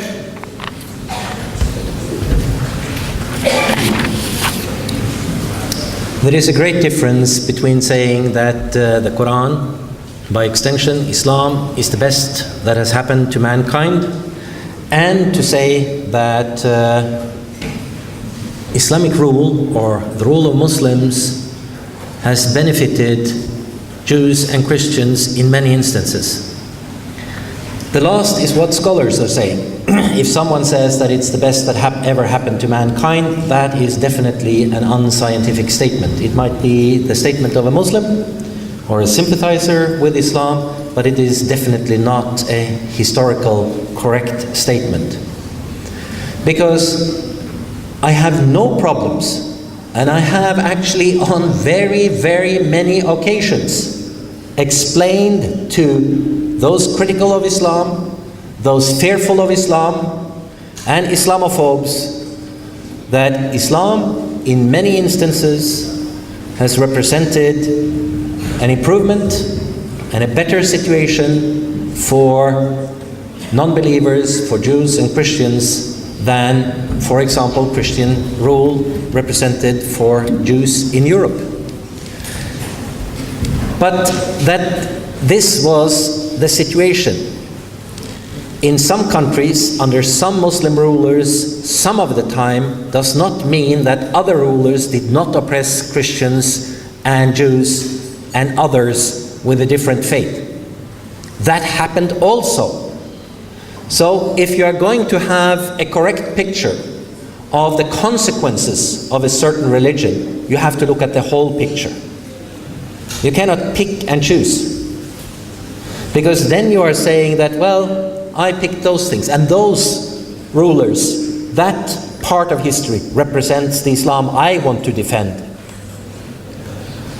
But then you are saying that all other Muslims are wrong, and you might say so, but then say it out loud. Say then that, well, they are simply wrong, and they were wrong in the past. I know better. Say it out loud. This is the only decent position. If you try to pretend that, well, they were Muslims, so I don't want to criticize them, and there must have been something better, at least better than the Jews and the Christians, then you are a hypocrite. Then you're a munafiq. And you shouldn't be. You should actually face up to historical reality and look at the whole picture, not pick and choose. So my answer to the question is, yes, in certain circumstances, Islam represented an improvement for those who came under Muslim rules. In other instances, it meant that life became worse. Often it also became worse for Muslims themselves.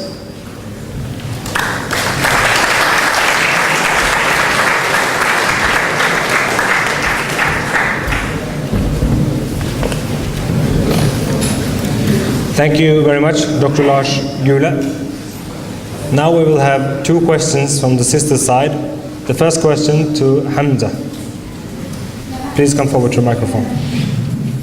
I have a question about the objectivity of morality.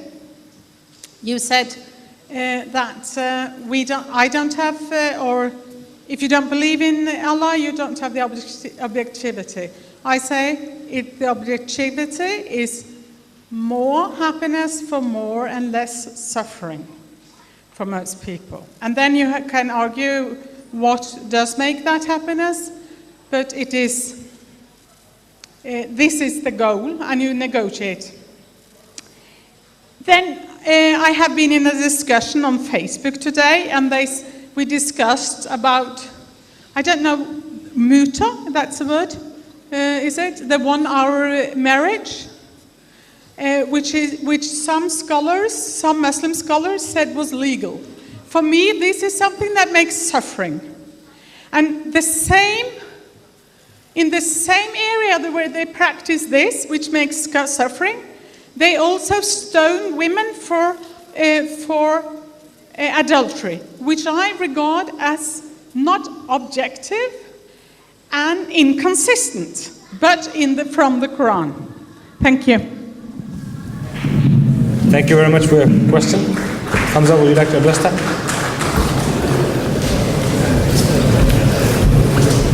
That was a very good question. The lady raised some very important points. First and foremost, she said about objective morality, and she said, can you have objective morality if you don't believe in Allah? See, that's not the argument.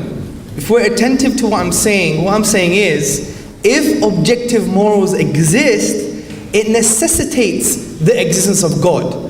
Believing in God or not makes no difference. You can't be good and yet not believe in the divine. You can't display good behavior and not believe in the divine. What I'm saying is, if you take the position that morals are objective, it necessitates God's existence because God is the only foundation for objective morality. If you could find another one for me, then let's talk about it. But evolution makes it subjective and relative. Social pressure makes it subjective and relative. This is why Dr. Lars Gule, he said, well, the difference between absolute and objective. Again, we're playing linguistic games. He said, it's objective for me. The statement, for me, has made it subjective. So it's objective, subjective. Because it's objective for me. It's objective for you, which means it's objective for your personal space, which makes it subjective anyway.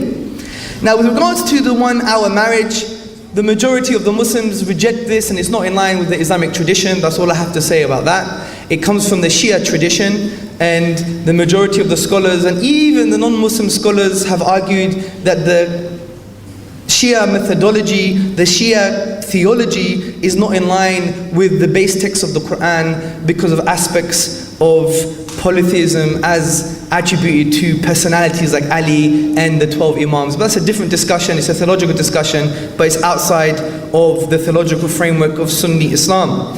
The other aspect, you talked about the severe punishments, the suitably harsh punishments. Now, I'm not here to justify them to you because I don't think Islam requires any justification. Just like many of the liberals don't think that liberal interventionism when you go into Iraq and Afghanistan requires any justification. However, I want to be very clear. And in Islam, the suitably harsh punishments are there as a deterrent effect. Muslims don't want everyone's hand to be cut off. Muslims don't want everyone to be stoned. That's not the reality of the Muslim. The Muslim's here to show mercy and compassion. What happens is the suitably harsh punishments, they are there to act as a deterrent. And the conditions for those punishments are so hard, are so difficult, that it's almost impossible for any of these punishments to come into practice. For example, for someone to get stoned to death, you need 4 pious witnesses that saw the act. As the scholars say, the pen goes in the ink. Okay? And you had to see it done in public. You don't even see that in Oslo. You don't even see that in the worst place in Soho in London. You don't even see that in the red light district. And even you say, oh, but I saw them in the house. You're not a pious witness anymore. Because for you to spy on someone means you're not pious. So the point is, in the Islamic tradition, is not everyone to go crazy. Because look, let's be very frank here. The Islamic tradition is very powerful because we need these things. In the Western world, there's 167 rapes every day in London, in England. 90,000 rapes a year according to Amnesty International. In every 4 women, 1 woman is battered and beaten in England. In America, every 13 seconds a woman is beaten, every 6 seconds she's raped. This is the reality of Western liberal countries because they don't have an advocation of morality. They have to have a principled distance to morality, as in the words of Professor Will Klimlicker, who's a liberal philosopher. And this is why we have these moral problems. But if you have the Islamic solution, it prevents these things from happening. Just on a final note, we have to go away from the BBC, the media, CNN and Fox News narrative on punishments. It's a very cartoon of the Sharia, a very detailed law. Just imagine, outside a shop you have a guy with a huge beard. Then you have a woman covering her hands and face with a sword by her side. And there's a small Norwegian guy who's hungry. He goes to the shop and steals a cookie. The guy trips him up with his beard. He falls on the floor. The niqab, he takes the niqab off, gets the sword, cuts his hand. Allahu Akbar. This is the cartoon. This is the cartoon of Sharia law. And I think that Dr. Lars Gule, he should educate his humanists, because the humanists, they were coming up with things that was an outdated cliche. I think from now on, Muslims should only talk to the wider society about Sharia if they've bothered to pick up and read a book about Sharia. Because everything they go to is the news. We don't go to the news to judge people, we go to the literature. So my point is, stop the cartoons and let's connect with each other as human beings to find out, what do you mean by this? Jazakallah khair.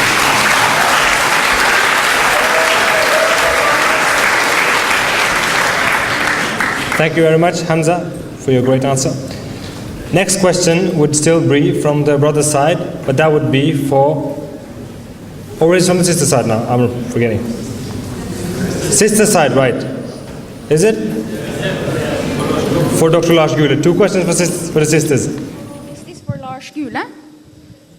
Okay. This is a question that is directed to Lars Gule on behalf of a sister named Ayan.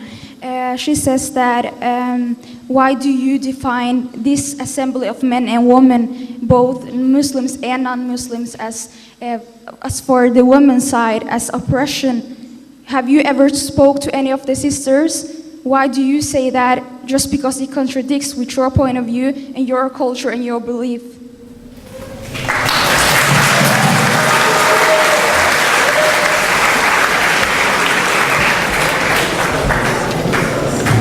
Bluntly put, there were slaves who accepted slavery.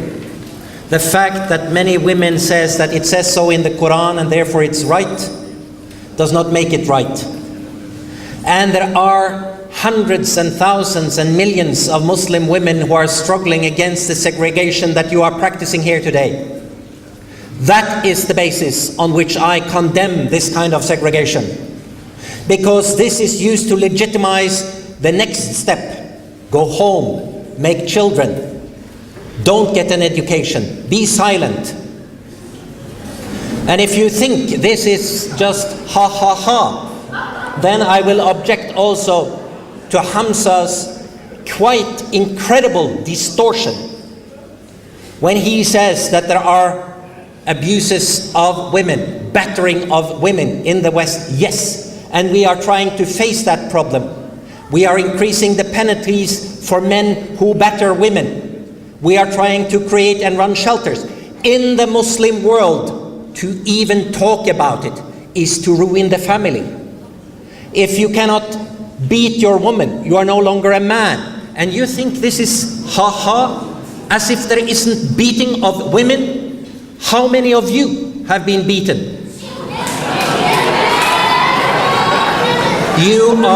Either you are ignorant or you are lying.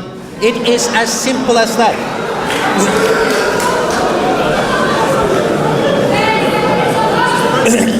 Either you are ignorant or you are lying, because then you have no idea who the women are filling up the Norwegian women's shelters today. The majority of the women in Norwegian shelters here in Oslo are Muslim women. And in Muslim countries where you allegedly should be following Islam out of fear of the punishment after death, battering of women is worse than in our part of the world. And if you don't believe me, then you really need to look carefully at your own countries and your own culture, because this is what is happening. And this is no laughing matter. This is actually very serious. How many honor killings? And if you are to, when the Queen in Jordan tried to change and institute punishment for the honor killings, what did the Muslim Brotherhood in Jordan say? It's against our tradition and our religion. You cannot expect a man to accept that women, wives and daughters are behaving immorally without the man reacting. And if he kills them, we have to understand and excuse it.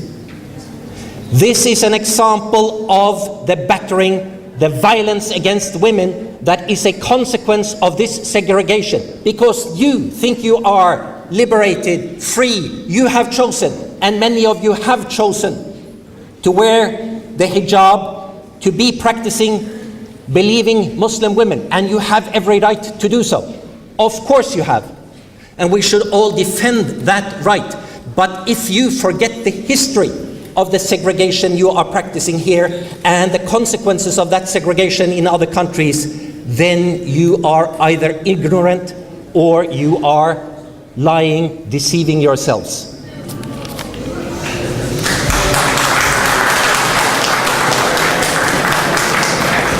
Thank you very much, Dr. Lars Gule, for your answer.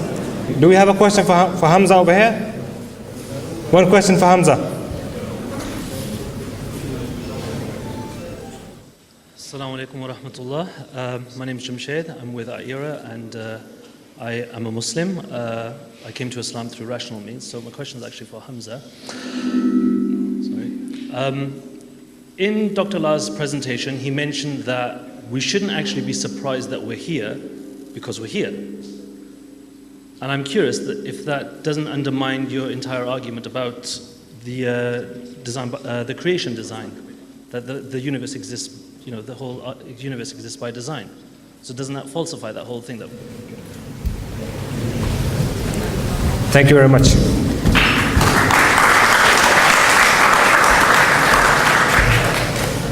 That's a very good question. I was going to leave that to my rebuttals at the end, but he's given me the opportunity to undermine the whole of Dr. Lars' argument against the argument for design. Now, Dr. Lars said that we shouldn't be surprised that we have fine-tuning for our existence because we're here to see that we're existing because of the fine-tuning. This is called the anthropic principle, and I think he's misplaced the argument. Because the anthropic principle does say we shouldn't be surprised that we're here because we're here. Of course not, we shouldn't be surprised that we're here because we're here. But you cannot infer, you cannot make the inference, you cannot make the conclusion that we shouldn't be surprised because that there is fine-tuning for the universe. Let me give you an example. Say all of you were trained marksmen. You're all trained to fire a gun from 200 meters away. And you have lasers pointing to my head. Every single one of you. And after 3, 1, 2, 3. I'm not dead. But the thing is, I shouldn't be surprised that I'm not dead because I'm not dead, right? Because I'm alive. But I should be surprised that the reason I'm not dead is because you all missed. Do you see the point? It's a subtle way to undermine the argument. He didn't understand the argument. The anthropic principle doesn't deny the fine-tuning. We're saying, yes, we're here, we're not surprised. But we should be surprised because the reason we're here is because of fine-tuning, just like the example with the marksman. Jazakallah khair. Assalamu alaikum wa rahmatullah.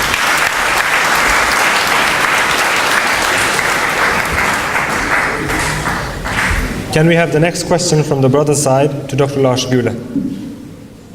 Assalamu alaikum warahmatullahi wabarakatuh. Jeg heter Milad, er student ved Universitetet i Agder og har et spørsmål til Lars Gule. Sier du at alle mennesker som har levd gjennom tiden, altså fra Adam og Eva til de 6,5 milliarder mennesker som bor på jordkloden i dag, at de tar feil ved å tro på noe overnaturlig, eller tro på noe. Altså det finnes 2 milliarder katolikker, 2 milliarder muslimer og mange millioner hinduismer og buddhister i verden i dag. Sier du at de tar feil, at du har riktig, og noen millioner kanskje som er ateister?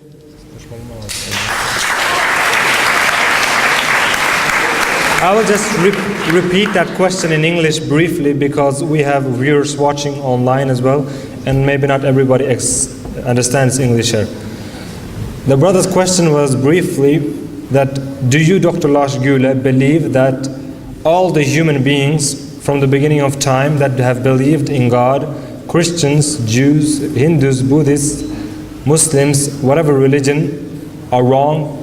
And basically, what do you base that on, if I understood it correctly? Was that correct? Yes. Okay, fantastic.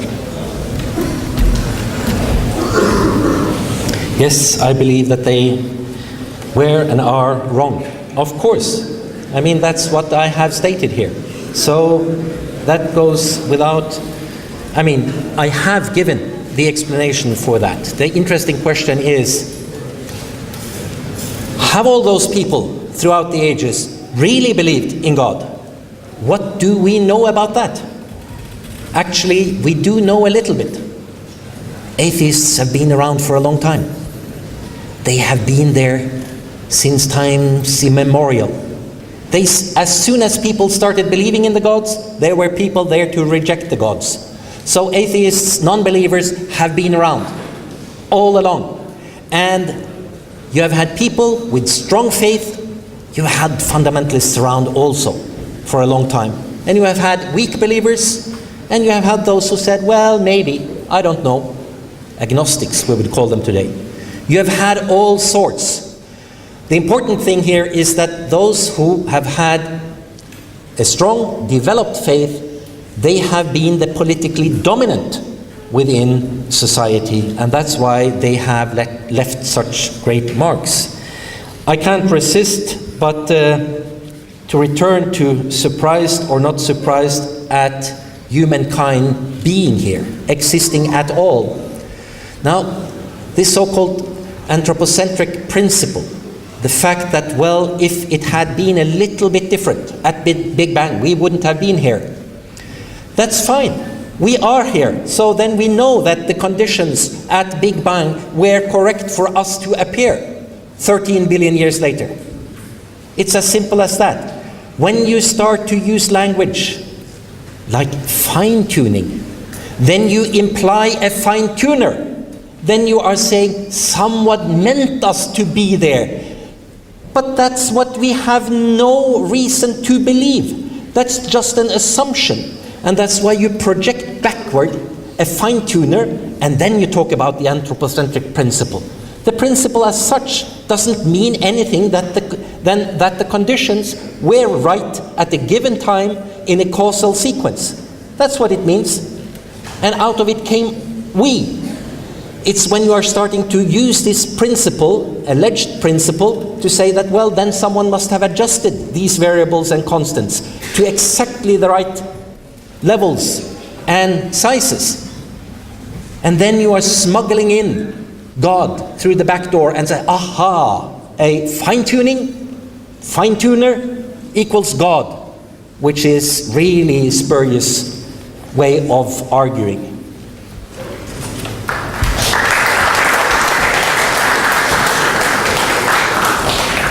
Thank you very much.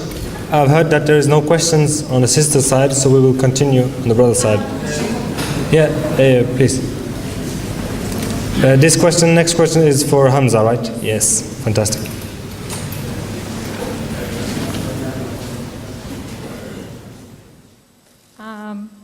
My question is about the cause and the Quran. When you rhetorically led us through the deduction of where what causes the world and the cause of the cause and the cause, you said we have to choose that there is a first cause because the infinity of it makes us assume that we take the easiest one. How come not to take the easiest one, which is there is no cause? How come do I stop there and say, well, let's take the first cause as the easiest one out of the number of infinity? And this relates to the third argument. I could not see how you made the jump, logical jump in deduction from the cause being God, being Allah. Because I can use that cause to be Buddha or any other creator. So how come the Quran? And if you allow me just 5 seconds. You can take the next question and go back in the queue and take, because you are already asked 2 questions in there. So the next question in the next time. For him also. Yeah, sure, but the next question you have to take in the next round. Thank you very much for your questions.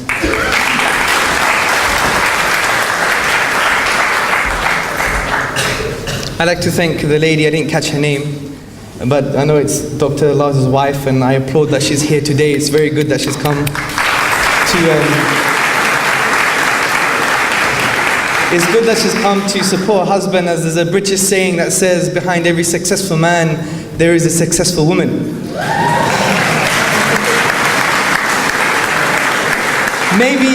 Maybe that's not in line with his liberal humanist values, because women are not supposed to be behind the men, but that's a different story.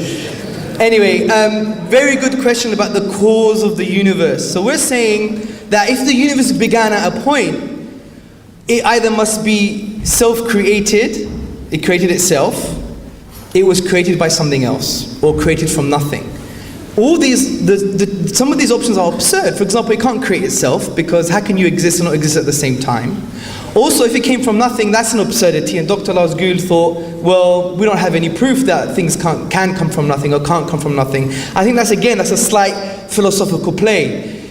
This term, can it come from nothing? This statement is not only innate, which in philosophy is a priori.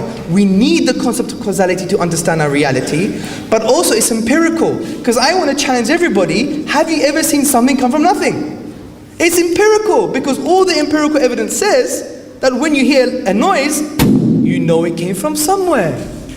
So the point is, for him to claim, well, we don't really know, is again, the humanists and the atheists clutching at straws, trying to get out of the big hole they've made for themselves. And frankly, it's also an empirical point. Now, coming back to your question, what is more plausible? The Professor Anthony Flew, in his book, There Is a God, he made an amazing point. He said, look, either the cause of the universe is uncaused, or the universe is uncaused. Shall we take our pick? Let's take our pick. Do we have any evidence to believe the universe is caused? Of course. Because it began to exist. Because it came in a point in time. Cosmology, the Big Bang. Even philosophically, if the universe was uncaused, it means it's eternal. It means the history of past events of the universe are infinite. And the infinite can't be brought into the real material world. It leads to absurdities. So we have so much good evidence to believe that we can never claim the universe is uncaused, because all the evidence, philosophical, mathematical, and cosmological, indicates that the universe began. So we have more evidence to believe that the universe is the thing that's caused, based upon that approach. The other thing you asked was about the logical jump from the cause to Allah. I think maybe you weren't attentive during the argument. When I talked about the first two arguments, or the first argument, the argument from creation, I said, we know there's a cause, a creator. We can never say it's Allah. I even said with my own words, we can't claim it's Jesus. We can't claim it's Buddha. We can't claim it's Allah. We can't claim any of the 3,800 names for God since 6 out. Okay, the pennies dropped. You got it, right? Good. So the point I'm trying to say is, upon conceptual analysis, upon using our reason, as the Quran says, أَفَلَا تَعْقِلُونَ, use your brain. When we use our brain, our mind, our reasoning, upon the essential attributes of this creator cause, we do conceptual analysis, and we come to the conclusion, as I said in my presentation, it must be one, must be uncaused, must be eternal, must be personal, and I gave all evidence for that. Unfortunately, you probably missed it out, but you've been nodding your head, so hopefully you remembered what I said. Thank you. I remember what you said, but logical deduction alone does not lead me to God, Allah. Because if it's one, uncaused, it still can be named anything else. Why Allah? Yes, I agree. What we did, let me tell you what we did if you remember, and then I took all the attributes, one, eternal, uncaused, and linked it to the basic definition as mentioned in the Quran itself. قُلْ هُوَ اللَّهُ أَحَدٌ, uniquely one. Allahu Samad, eternal. Lam yalid wa lam yulad. He didn't beget, nor was he begotten. Wa lam yakul lahu kufuwan ahad. He's immaterial, transcendent. We took what reason gave us. The Quran said exactly the same thing.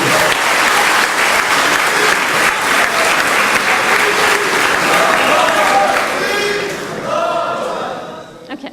Now you've given me the entrance. You've jumped into the third point, the Quran. You're using the Quran as a justification for your deduction that was not really leading to God. If I see your point. If I see a summit, the surah that you just recited, yes, one, God.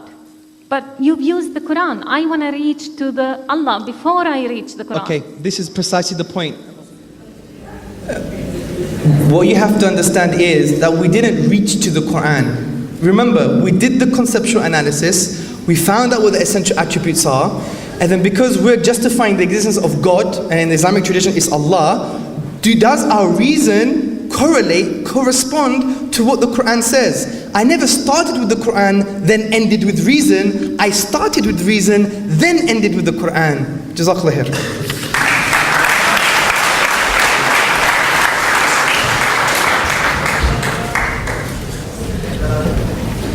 Thank you very much for your very good questions, and thank you very much for your answers. The next question is for Dr. Lars Gule, but first I will ask, is there any question from the sister side to Dr. Lars Gule on the topic God, fairy tale or truth? Okay, then the question comes to the brother. Assalamu alaikum wa rahmatullahi wa barakatuh. My question is to Dr. Lars Gule. He said the universe created itself. Let's say for the moment it created itself. And we, mankind, exist on it. But who were the first mankind on the universe? Because if there was no creator, me, I know that I got a father and a mother, and my father got a mother and a father, where they came from. So who were the first mankind to be on the universe?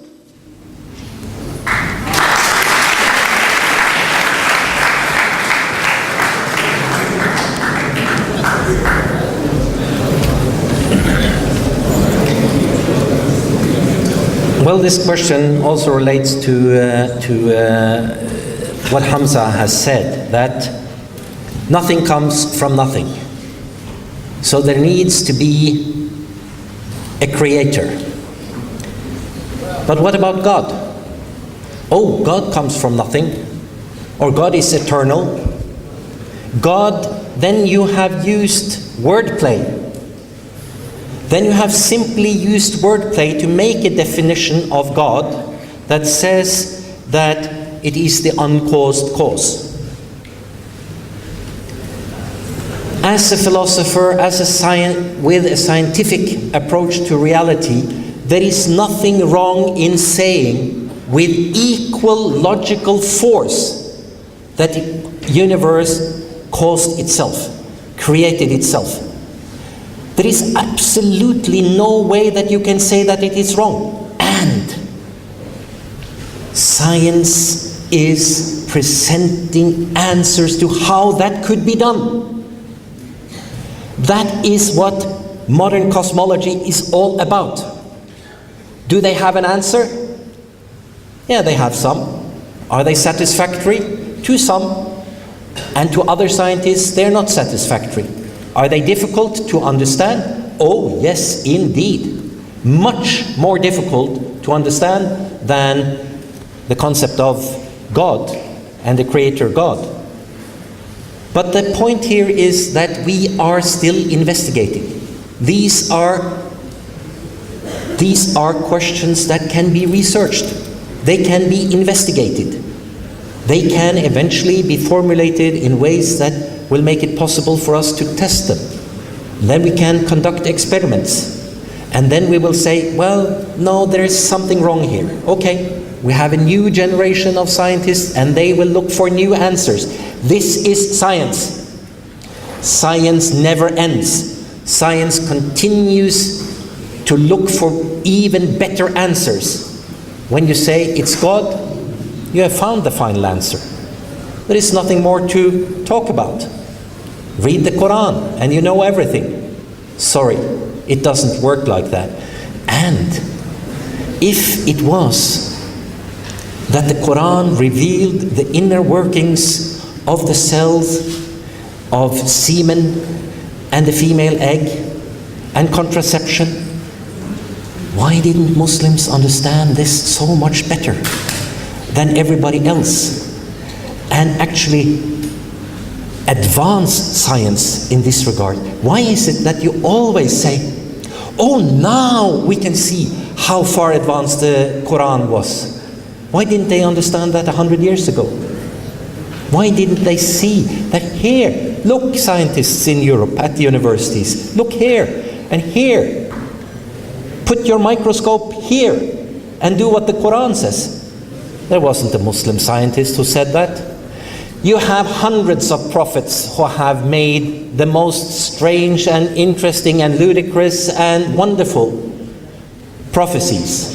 And then afterwards, oh, see how right he was.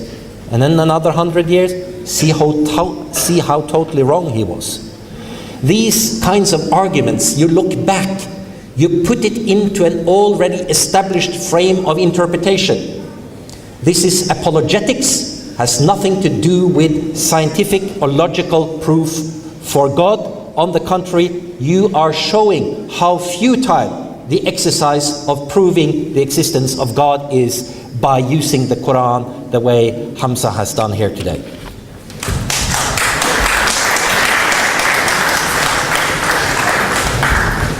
As I've understood, thank you very much, Dr. Lars Gule. As I've understood, we have a sister with a question, but is that for Hamza or for Dr. Lars Gule?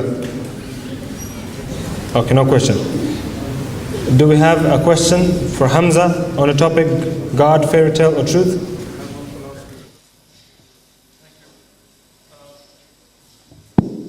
Before I ask the question, I need some support from the sisters to provide evidence to validate my question.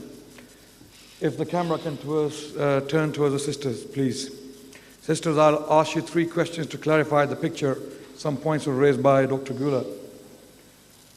And I want an answer collectively from you. Are you oppressed to be Muslims?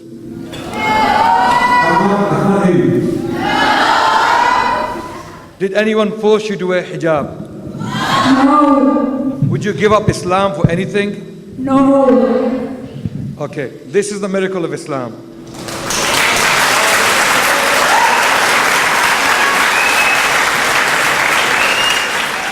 Last 10 seconds, my question to Hamza. Hamza, can you substantiate my point about the rights of women being a miracle for Islam and a sign for the existence of God? Thank you.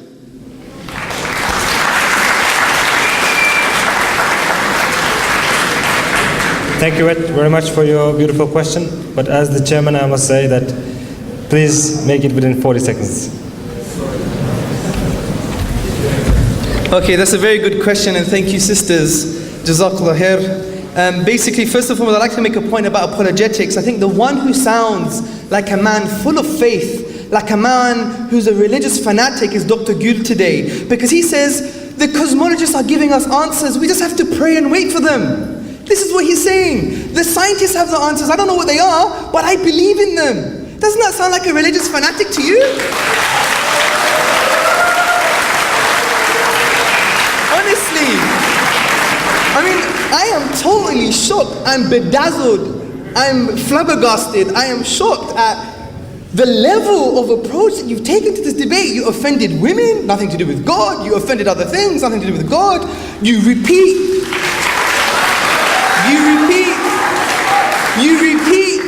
the argument which I refuted even in the beginning of my presentation about who caused God, and you say things like, oh, then how did God come to be? Well, your statement is fallacious. We even said God never came to be, so the question doesn't apply.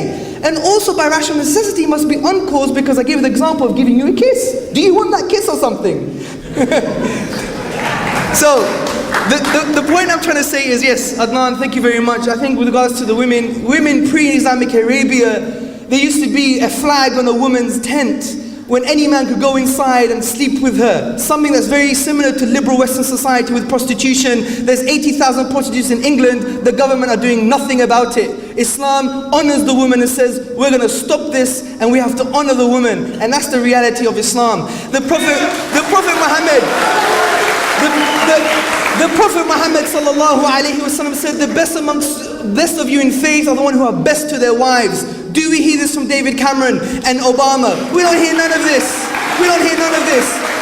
What about economic rights? Women don't even have to work because we honor the woman, we elevate her. She doesn't even have to pay for her house. We have to provide. If the man can provide, the government will provide. She doesn't even have to pay for an education. The husband or uncle, the one who's a wali in charge of her affairs, has to and is obligated to pay for her education. She doesn't have to pay for her own makeup. That's the reality in Islam.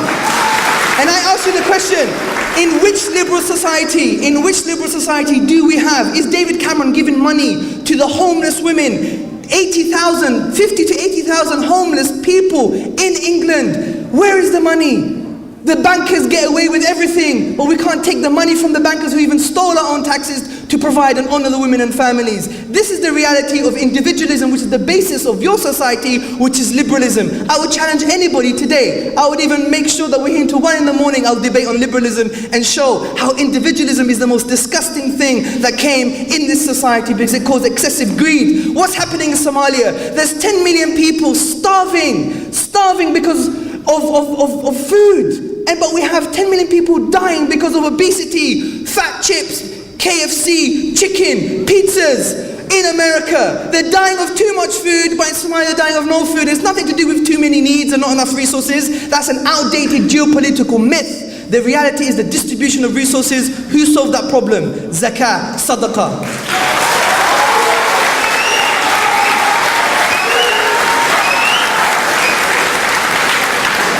I'm trying to make is, now Dr. Lars Gule is saying, well, we disagree with this. We want to elevate people. We want to change the society. That's why Western society is making more harsh punishments. That's not true. In the UK, there was a huge debate because the guys, the politicians, the corrupt people, they wanted to lower the crime for rape. They want to lower the crime for rape in UK just early this year. And he might say, well, humanism has the solutions. It doesn't. You know why? Because it's based on social consensus. And what does that do? The ones with the most money and power will make the most influence, like we see in capitalist societies. This is why children in England have UK riots, because they have no purpose in life. What defines them is their bling bling, their trainers, and their mobile phone. They don't have it, they don't have a definition, they don't have identity, therefore they have to steal it. He might say, well, humanism is going to solve the problem. It won't, because you're calling for the solution, which is the thing that caused the problem in the first place, which is individualism. SubhanAllah.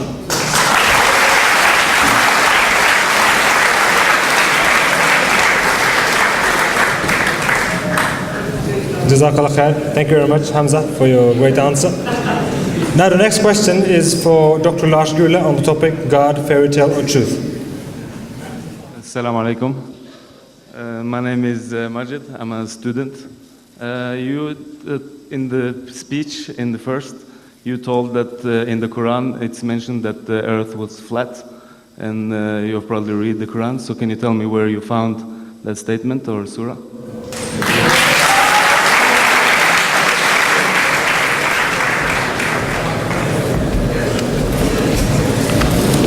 That was probably an exaggeration, so I should make an apology for having said that.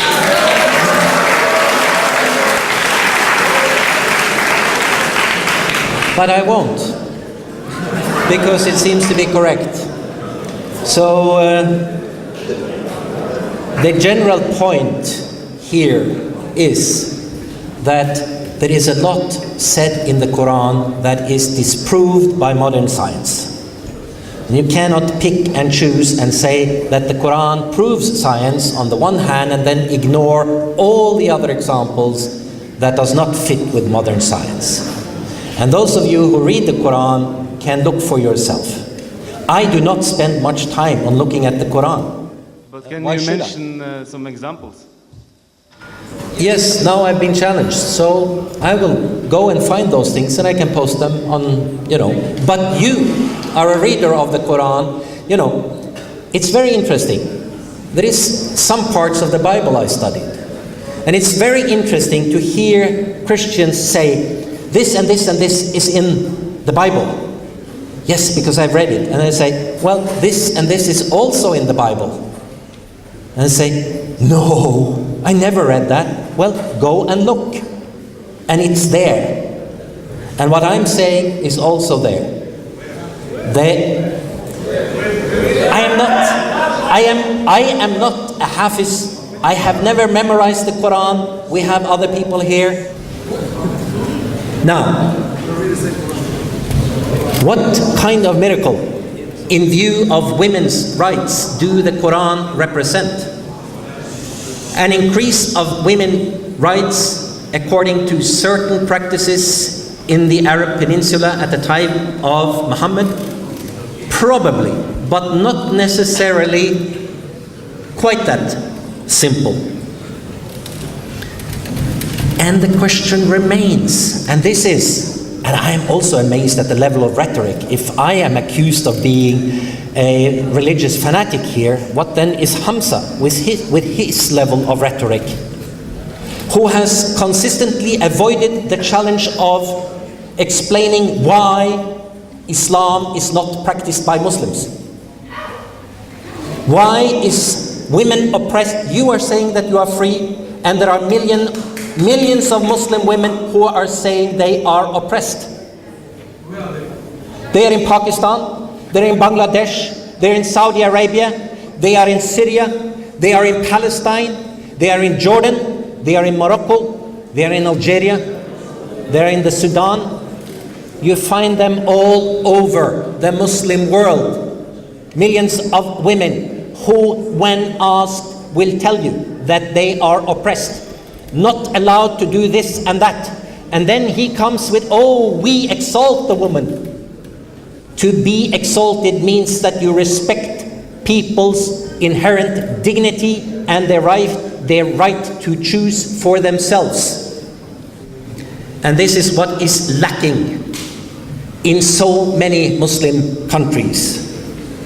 Finally, I'm trying to get back to the question of God, fairy tale or truth. Now, is the question, who created or what created God, a meaningful question?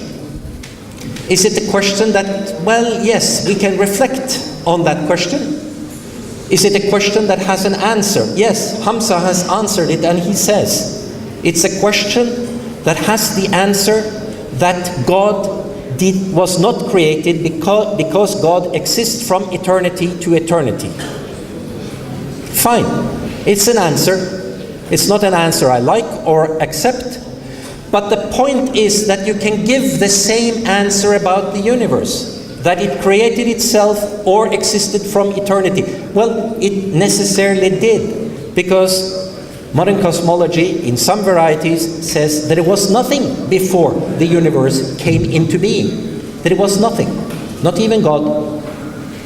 So, to say that by definition God is exempt from being scrutinized as what caused God is a cop-out that is no better, actually it's quite worse than, because it's wordplay, than saying that we have a universe that came into existence from nothing.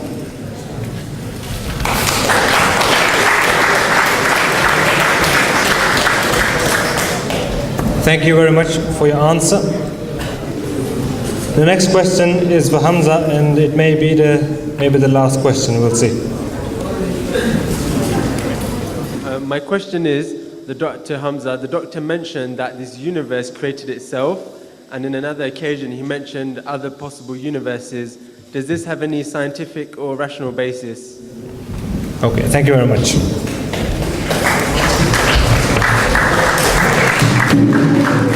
First and foremost, I want to clarify this issue about the earth being flat. In the Quran, never says the earth being flat. If we do a very careful linguistic analysis, there's a concept in linguistics called context. It's a Western and Eastern phenomenon where you see a word in context of the surrounding word and you understand the beauty of the language.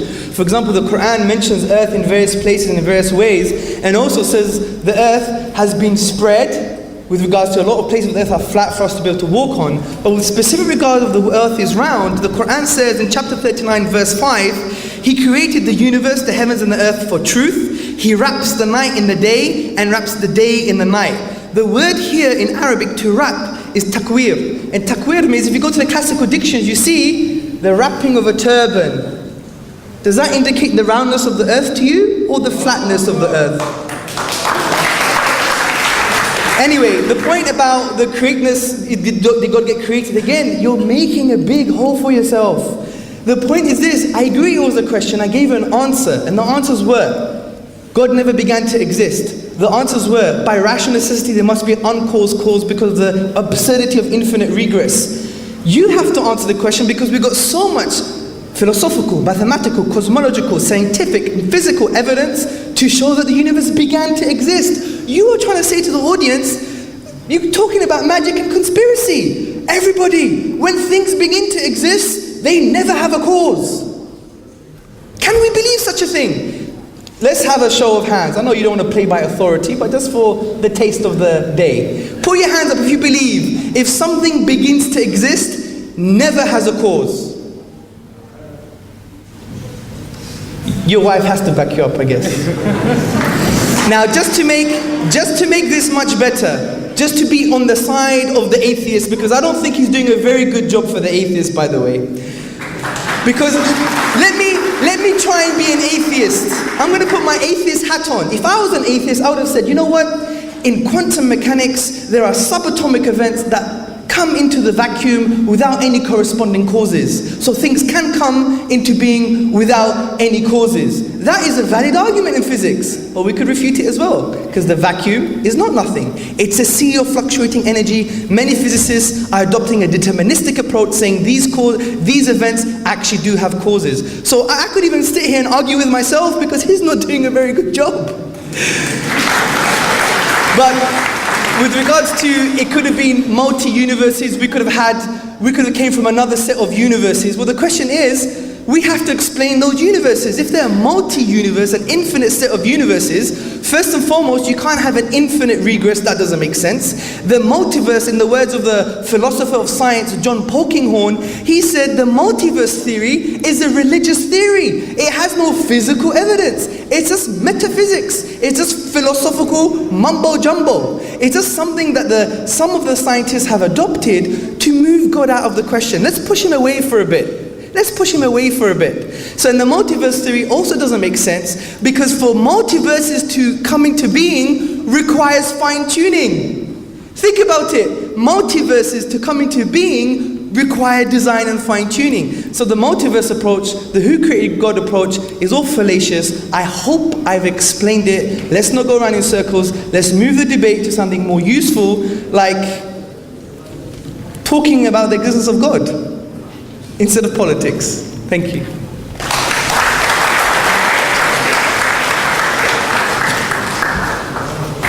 Thank you very much for your answer.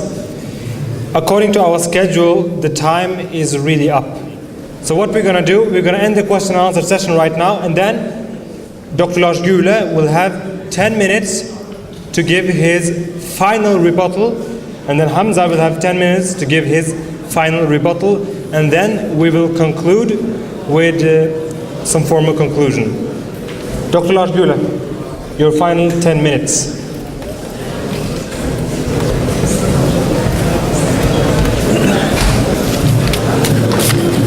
Please, some silence.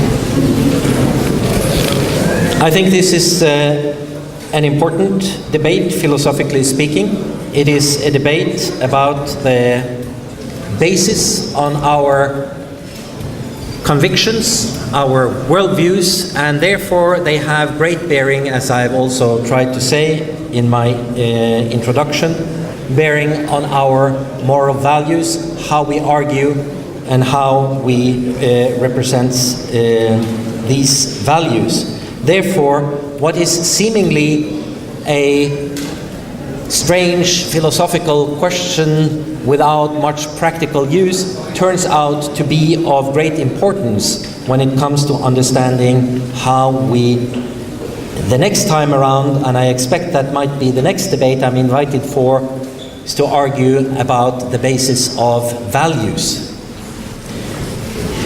Well, a lot has been said, and more could be said about modern cosmology. I will reiterate that, yes, we do have religious cosmologists, people who are searching for God in their cosmological theories. They are not searching for a personal Christian, Jewish, or Islamic God. They are searching for principles, abstractions behind the reasons why we are here. In the sense, not why someone intended it, because they will have to explain how we came to be here. Someone thinks that an explanation of how something came into being at the same time is an answer to the question why we are here. And there is a confusion of those two questions. Those who insist that we need to know why we are here has simply not understood what science is all about, because science is not about answering the question why. Science is about explaining how we came to be. Now, there is probably some important differences between logical infinite regresses and allegedly physical regresses. We don't know if a universe that was caused by the Big Bang had another cause before the Big Bang that caused another something. Modern cosmology opens for that possibility, and we are searching for a series of universes. And Hamza said we don't know why the universe is expanding. Well, we do know something about it. What we don't know is if this expansion is going to go on forever, or if we will see contraction. That depends on questions we have asked but not been able to answer, which concerns the mass of the universe. If the universe has a certain mass, it will expand forever. If it has another mass, it will start to contract, which might lead to a big black hole and perhaps the creation of a new universe. And perhaps our universe is the result of such a process. The point here is that the classical argument from creation, or the need for a first cause, and the argument from design are not arguments that will stand up to close scrutiny. They have been tested in Muslim versions, in Christian versions, and they have been refuted by much better philosophers and scientists than me. So I might do a poor job here today in defending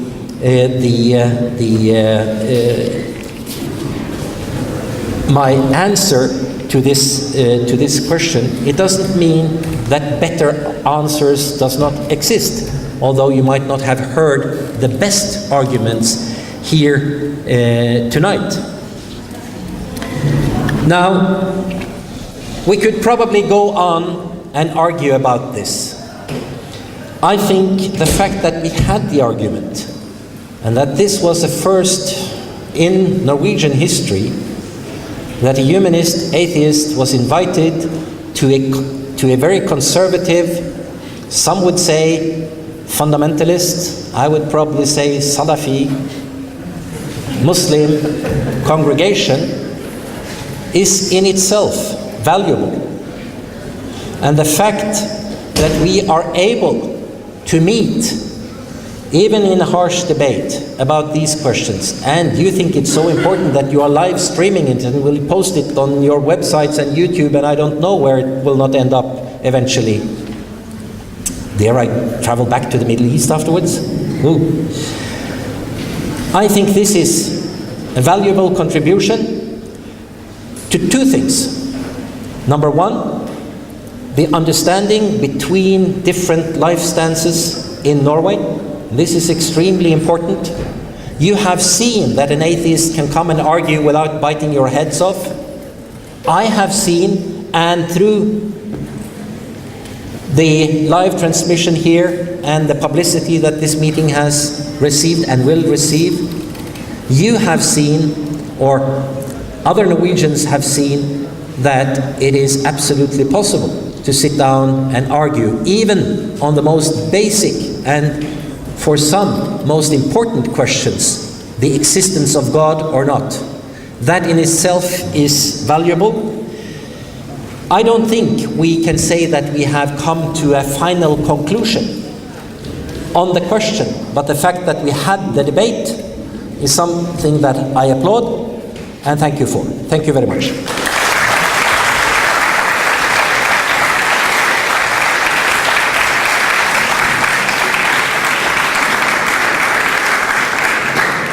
Thank you very much, Dr. Lars Gule. And we will have the last minutes by Hamza before we conclude. Thank you very much.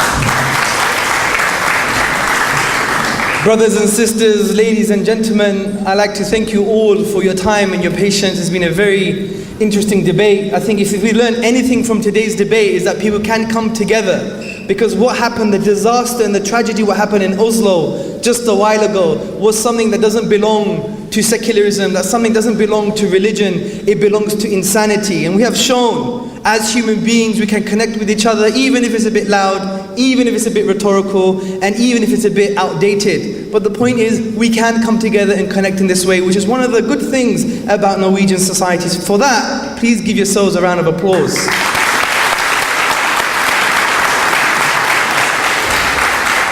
This is why it's very important for us to do these things, as the Prophet Muhammad ﷺ said, the cure to ignorance is to ask and learn. So this is why it was good you were asking, and we were trying to give some answers, and we also have questions ourselves that we want to develop further, maybe in a future debate in London. Yep, nice holiday. Inshallah. Inshallah, he says. First and foremost, I like to really add that the first argument from creation was not refuted in any shape or form. When we spoke about that the best explanation is that it must have been created with a creator with certain features that is one, eternal, unique, immaterial. This wasn't countered at all. The only counter argument we heard was, well, maybe the universe created itself. And we showed that this is a logical absurdity because something cannot exist and not exist at the same time. To even claim such a thing would be claiming an absurdity. Secondly, the counter argument was, well, who created God? And just earlier, we dealt with this. God never began to exist. The absurdity of infinite regress of causes, etc., etc. We showed this very clearly. Also, we talked about the design of the universe, that the fine-tuning of the universe is best explained, not by physical necessity, not by chance, by design. Dr. Lars Gule was claiming physical necessity. He never proved it. He never shown how physical necessity actually is the best explanation for fine-tuning. He just claimed it. And I went slowly with all the points. It can't be physical necessity because these values are not contingent, not dependent on the laws of nature. It can't be physical necessity because it would have us to believe that another universe that could never allow life could never exist, which is not true according to physics. Chance. He should have went to the chance hypothesis, a more stronger hypothesis amongst his fellow religionists. Atheists. That was another joke. And he couldn't deal with that because the chance hypothesis is a ridiculous hypothesis. So the best inference, which is the best conclusion, reasoning to the best conclusion, is that it was designed. There was no counter argument in any shape or form for that. Then we talked about the Quran. We spoke about the historical miracle. No mention, surprisingly, about the historical miracle of how could the Quran mention Malik and Fir'aun, of the two different titles of the leader of the Egyptians at two different times, which is accurate historically, but was never mentioned or even applied and implemented at that time, 1400 years ago. Where did he get this knowledge from? Embryology. He came with the horse and the embryo and the dissections. Again, we mention things in the Quran that cannot be seen with the naked eye. The nutfa, from a male and a female. It's the zygote, according to modern embryologists. Also, we spoke about فَكَسَوْنَ إِذَامْ لَحْمًا. And we clothe the bones with flesh. The myoblasts, they migrate distally and form masses to form muscles over the cartilaginous models of the bones. Something that cannot be seen with the naked eye. And also, he claimed that there was knowledge at the time. Galen got it wrong. Aristotle got it wrong. Galen said the semen, the sperm has the faculties and the woman has nothing. Aristotle said it's the menstrual blood with the semen that creates the baby, something absurd. Also, Aristotle claimed about where the embryo is going to be in the womb, then you know if it's going to be a male or a female. The Galen Aristotle never mentioned the process of clothing the bones, never mentioned the process of the secure place, the implantation after the 6th or 7th day in the development of the human embryo, all which can't be seen with the naked eye. This is why he should have been a bit more honest and said, Hamza, I don't know. And that would have been the best, more honest position, rather than saying, go to the internet, read it yourself. So none of these arguments has been refuted. Also, we have more arguments for the Quran. The Quran says in chapter 25, verse 61, blessed is he, Allah, who placed the heaven, the big stars, and has placed them in a great lamp and a moon giving light. We know that the lamp here means the sun is a giving light and the moon is a borrowed light, because we know the light from the moon is actually reflected from the sun. The Quran mentioned this 1400 years ago. The Quran mentions that we made from every living thing water. Will they not believe? And every living thing is made of water. Every chemical biological process needs water in an aqueous type of solution. Also, we have other evidence for the Quran. When the Quran mentions about mountains, the Quran says, have we not made the earth as a bed and the mountains as its pegs? The geologists actually mention the roots of the mountains. They actually mention these real words, the roots. And the Arabic word here in this verse is autad, the plural of watad, which means to drive a ram firmly, to fix and fasten and secure.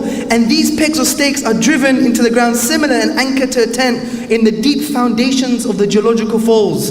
And also the Quran says, lest it shift with you and made rivers and roads that you may be guided, which shows that these things are to create stability, which is the concept of isostasis, which is something that the Islamic Education Research Academy is actually going to develop further and refute some of the online claims by the atheists.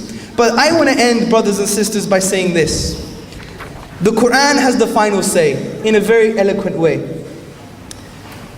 The Quran says in chapter 78, أعوذ بالله من الشيطان الرجيم بسم الله الرحمن الرحيم أما يتساءلون عن النبأ العظيم الذي هم فيه مختلفون كلا سيعلمون ثم كلا سيعلمون. Quran says concerning about what they're disputing, concerning the great news about that which they cannot agree, verily they will come to know, verily indeed then they will come to know. The Quran has the final say because the Quran is the miraculous discourse that hasn't been challenged for 1400 years. The Quran is a miracle of miracles. It transcends even the scientific miracle. As the Quran says in Surah Baqarah verse 23, وَإِن كُنْتُمْ فِي رَيْبٍ مِمَّا نَزَلْنَا عَلَىٰ عَبْدِنَا فَأْتُوا بِسُورَةٍ مِّن مِثْلِهِ وَادْعُوا شُهَدَاءَكُم مِّن دُونِ اللَّهِ إِن كُنتُمْ صَادِقِينَ. The Mufassirun, those who explain the Quran, said this is a linguistic miracle of the Quran. And the Quran indeed is a linguistic miracle. It produces and expresses itself in an Arabic language that is a unique literary form. It's not about subjective, oh I like it or I don't. It's about the mechanics of the language. It's a unique literary form. As A.J. Arbery said, the famous Orientalist, the Quran is neither prose nor poetry, but a unique fusion of both. Professor Bruce Lawrence from Duke University, in his book The Quran, a biography, on page 8, says the Quranic verses as tangible signs are expressive of inexhaustible truth. They signify meaning laid within meaning, light upon light, miracle after miracle. Reverend R. Boswell Smith, in his book Muhammad and Mohammedanism, says the Quran is of miracle of purity of style. It is of wisdom and of truth. It is one miracle claimed by Muhammad sallallahu alaihi wasallam, and a miracle indeed it is. Dr. Martin Zamet from the Netherlands, he said the Quran is the most eminent written manifestation of the Arabic language. What else do we need to know? This is the reality. A desert Arab who knew, he was unlettered. He was unlettered, unlearned in these sciences. Start blazing within unique language. How can we explain the civilization of Islam? One man, one book, 23 years and you have a civilization. Unheard of anthropologically, unheard of historically. And it's because of this that the Orientalists came with bizarre claims saying that the Prophet was a super genius or he was a superman. I'd rather believe in God than believe in a superman. Superman wears red underpants over his trousers.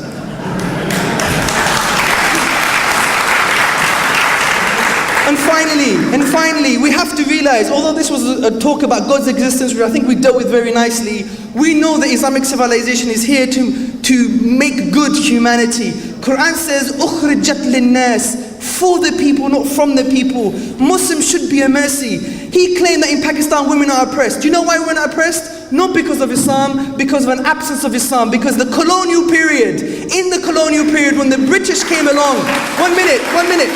When the British came and colonized these lands, they removed Islam as a reference point and put a mixed match of colonial penal code, and that was the reference point because women 100 years ago had no soul, they couldn't vote and they couldn't own their own property, but Islam gave that right from the very beginning 1400 years ago. The problem was Western domination, not Islamic domination. When Islam came in, when a woman was interrupted and hurt and she cried, help me. She cried, help me in the other lands, I think in the Byzantine lands. The man, the sultan, the caliph, he knew the responsibility to the state was to protect women and honor them. And for one woman, he wrote a letter to the dog of Rome and he said, you're going to have an army that ends with me and starts with you because you've troubled a woman. That's the honor we have for women. And brothers and sisters,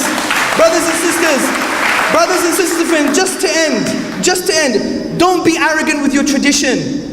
Giving people the message of Islam doesn't mean that we're better than them. It means we just have something better for you. It never means we're better than them. The Muslim is humble and he shouldn't have any arrogance. On a final note, huge apologies.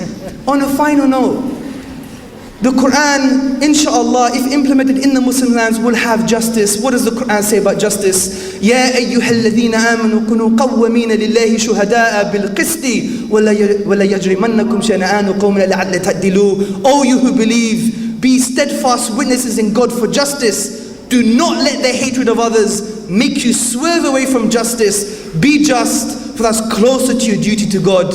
Allahu Akbar.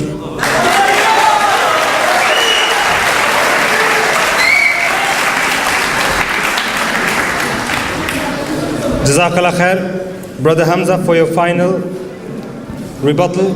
Before we end, I just have 2 more minutes. I want you to stay for only 2 more minutes. Okay? Everyone, please just stay for 2 more minutes. That's it. I will use these 2 minutes to ask all our volunteers to come up there, for the sisters and all the brothers that has been working with us, struggling and striving to make this event a reality, to come down, because we have some diplomas for you, because we want to show support. We want to show the people that we care about the people as well. So all our volunteers, please come down. Come on, come on, come on. I can see you all around. Please come down and stand in front of the stage. All of you who have been working here, please come down.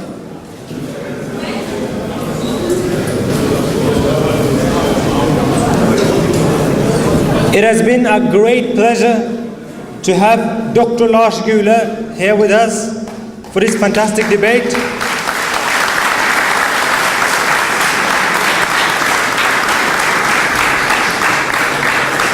And we would definitely like to engage with Dr. Lars Gule again on more debates, on more topics. And it has also been a great pleasure to have Hamza and Tzortzis come here to participate.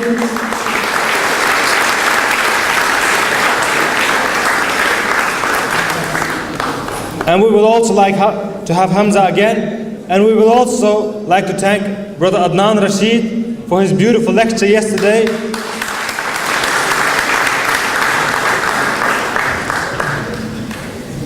And lastly, I would like to thank the audience who have made this event for what it is. If you were not here, then it would be quite boring for all of us.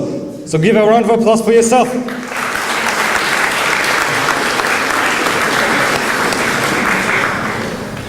And those of you who are really inspired and would like to work with us, please just visit our website when you go home, www.islamnet.no, and click on the button that says Job Medawa, and inshallah get engaged with us.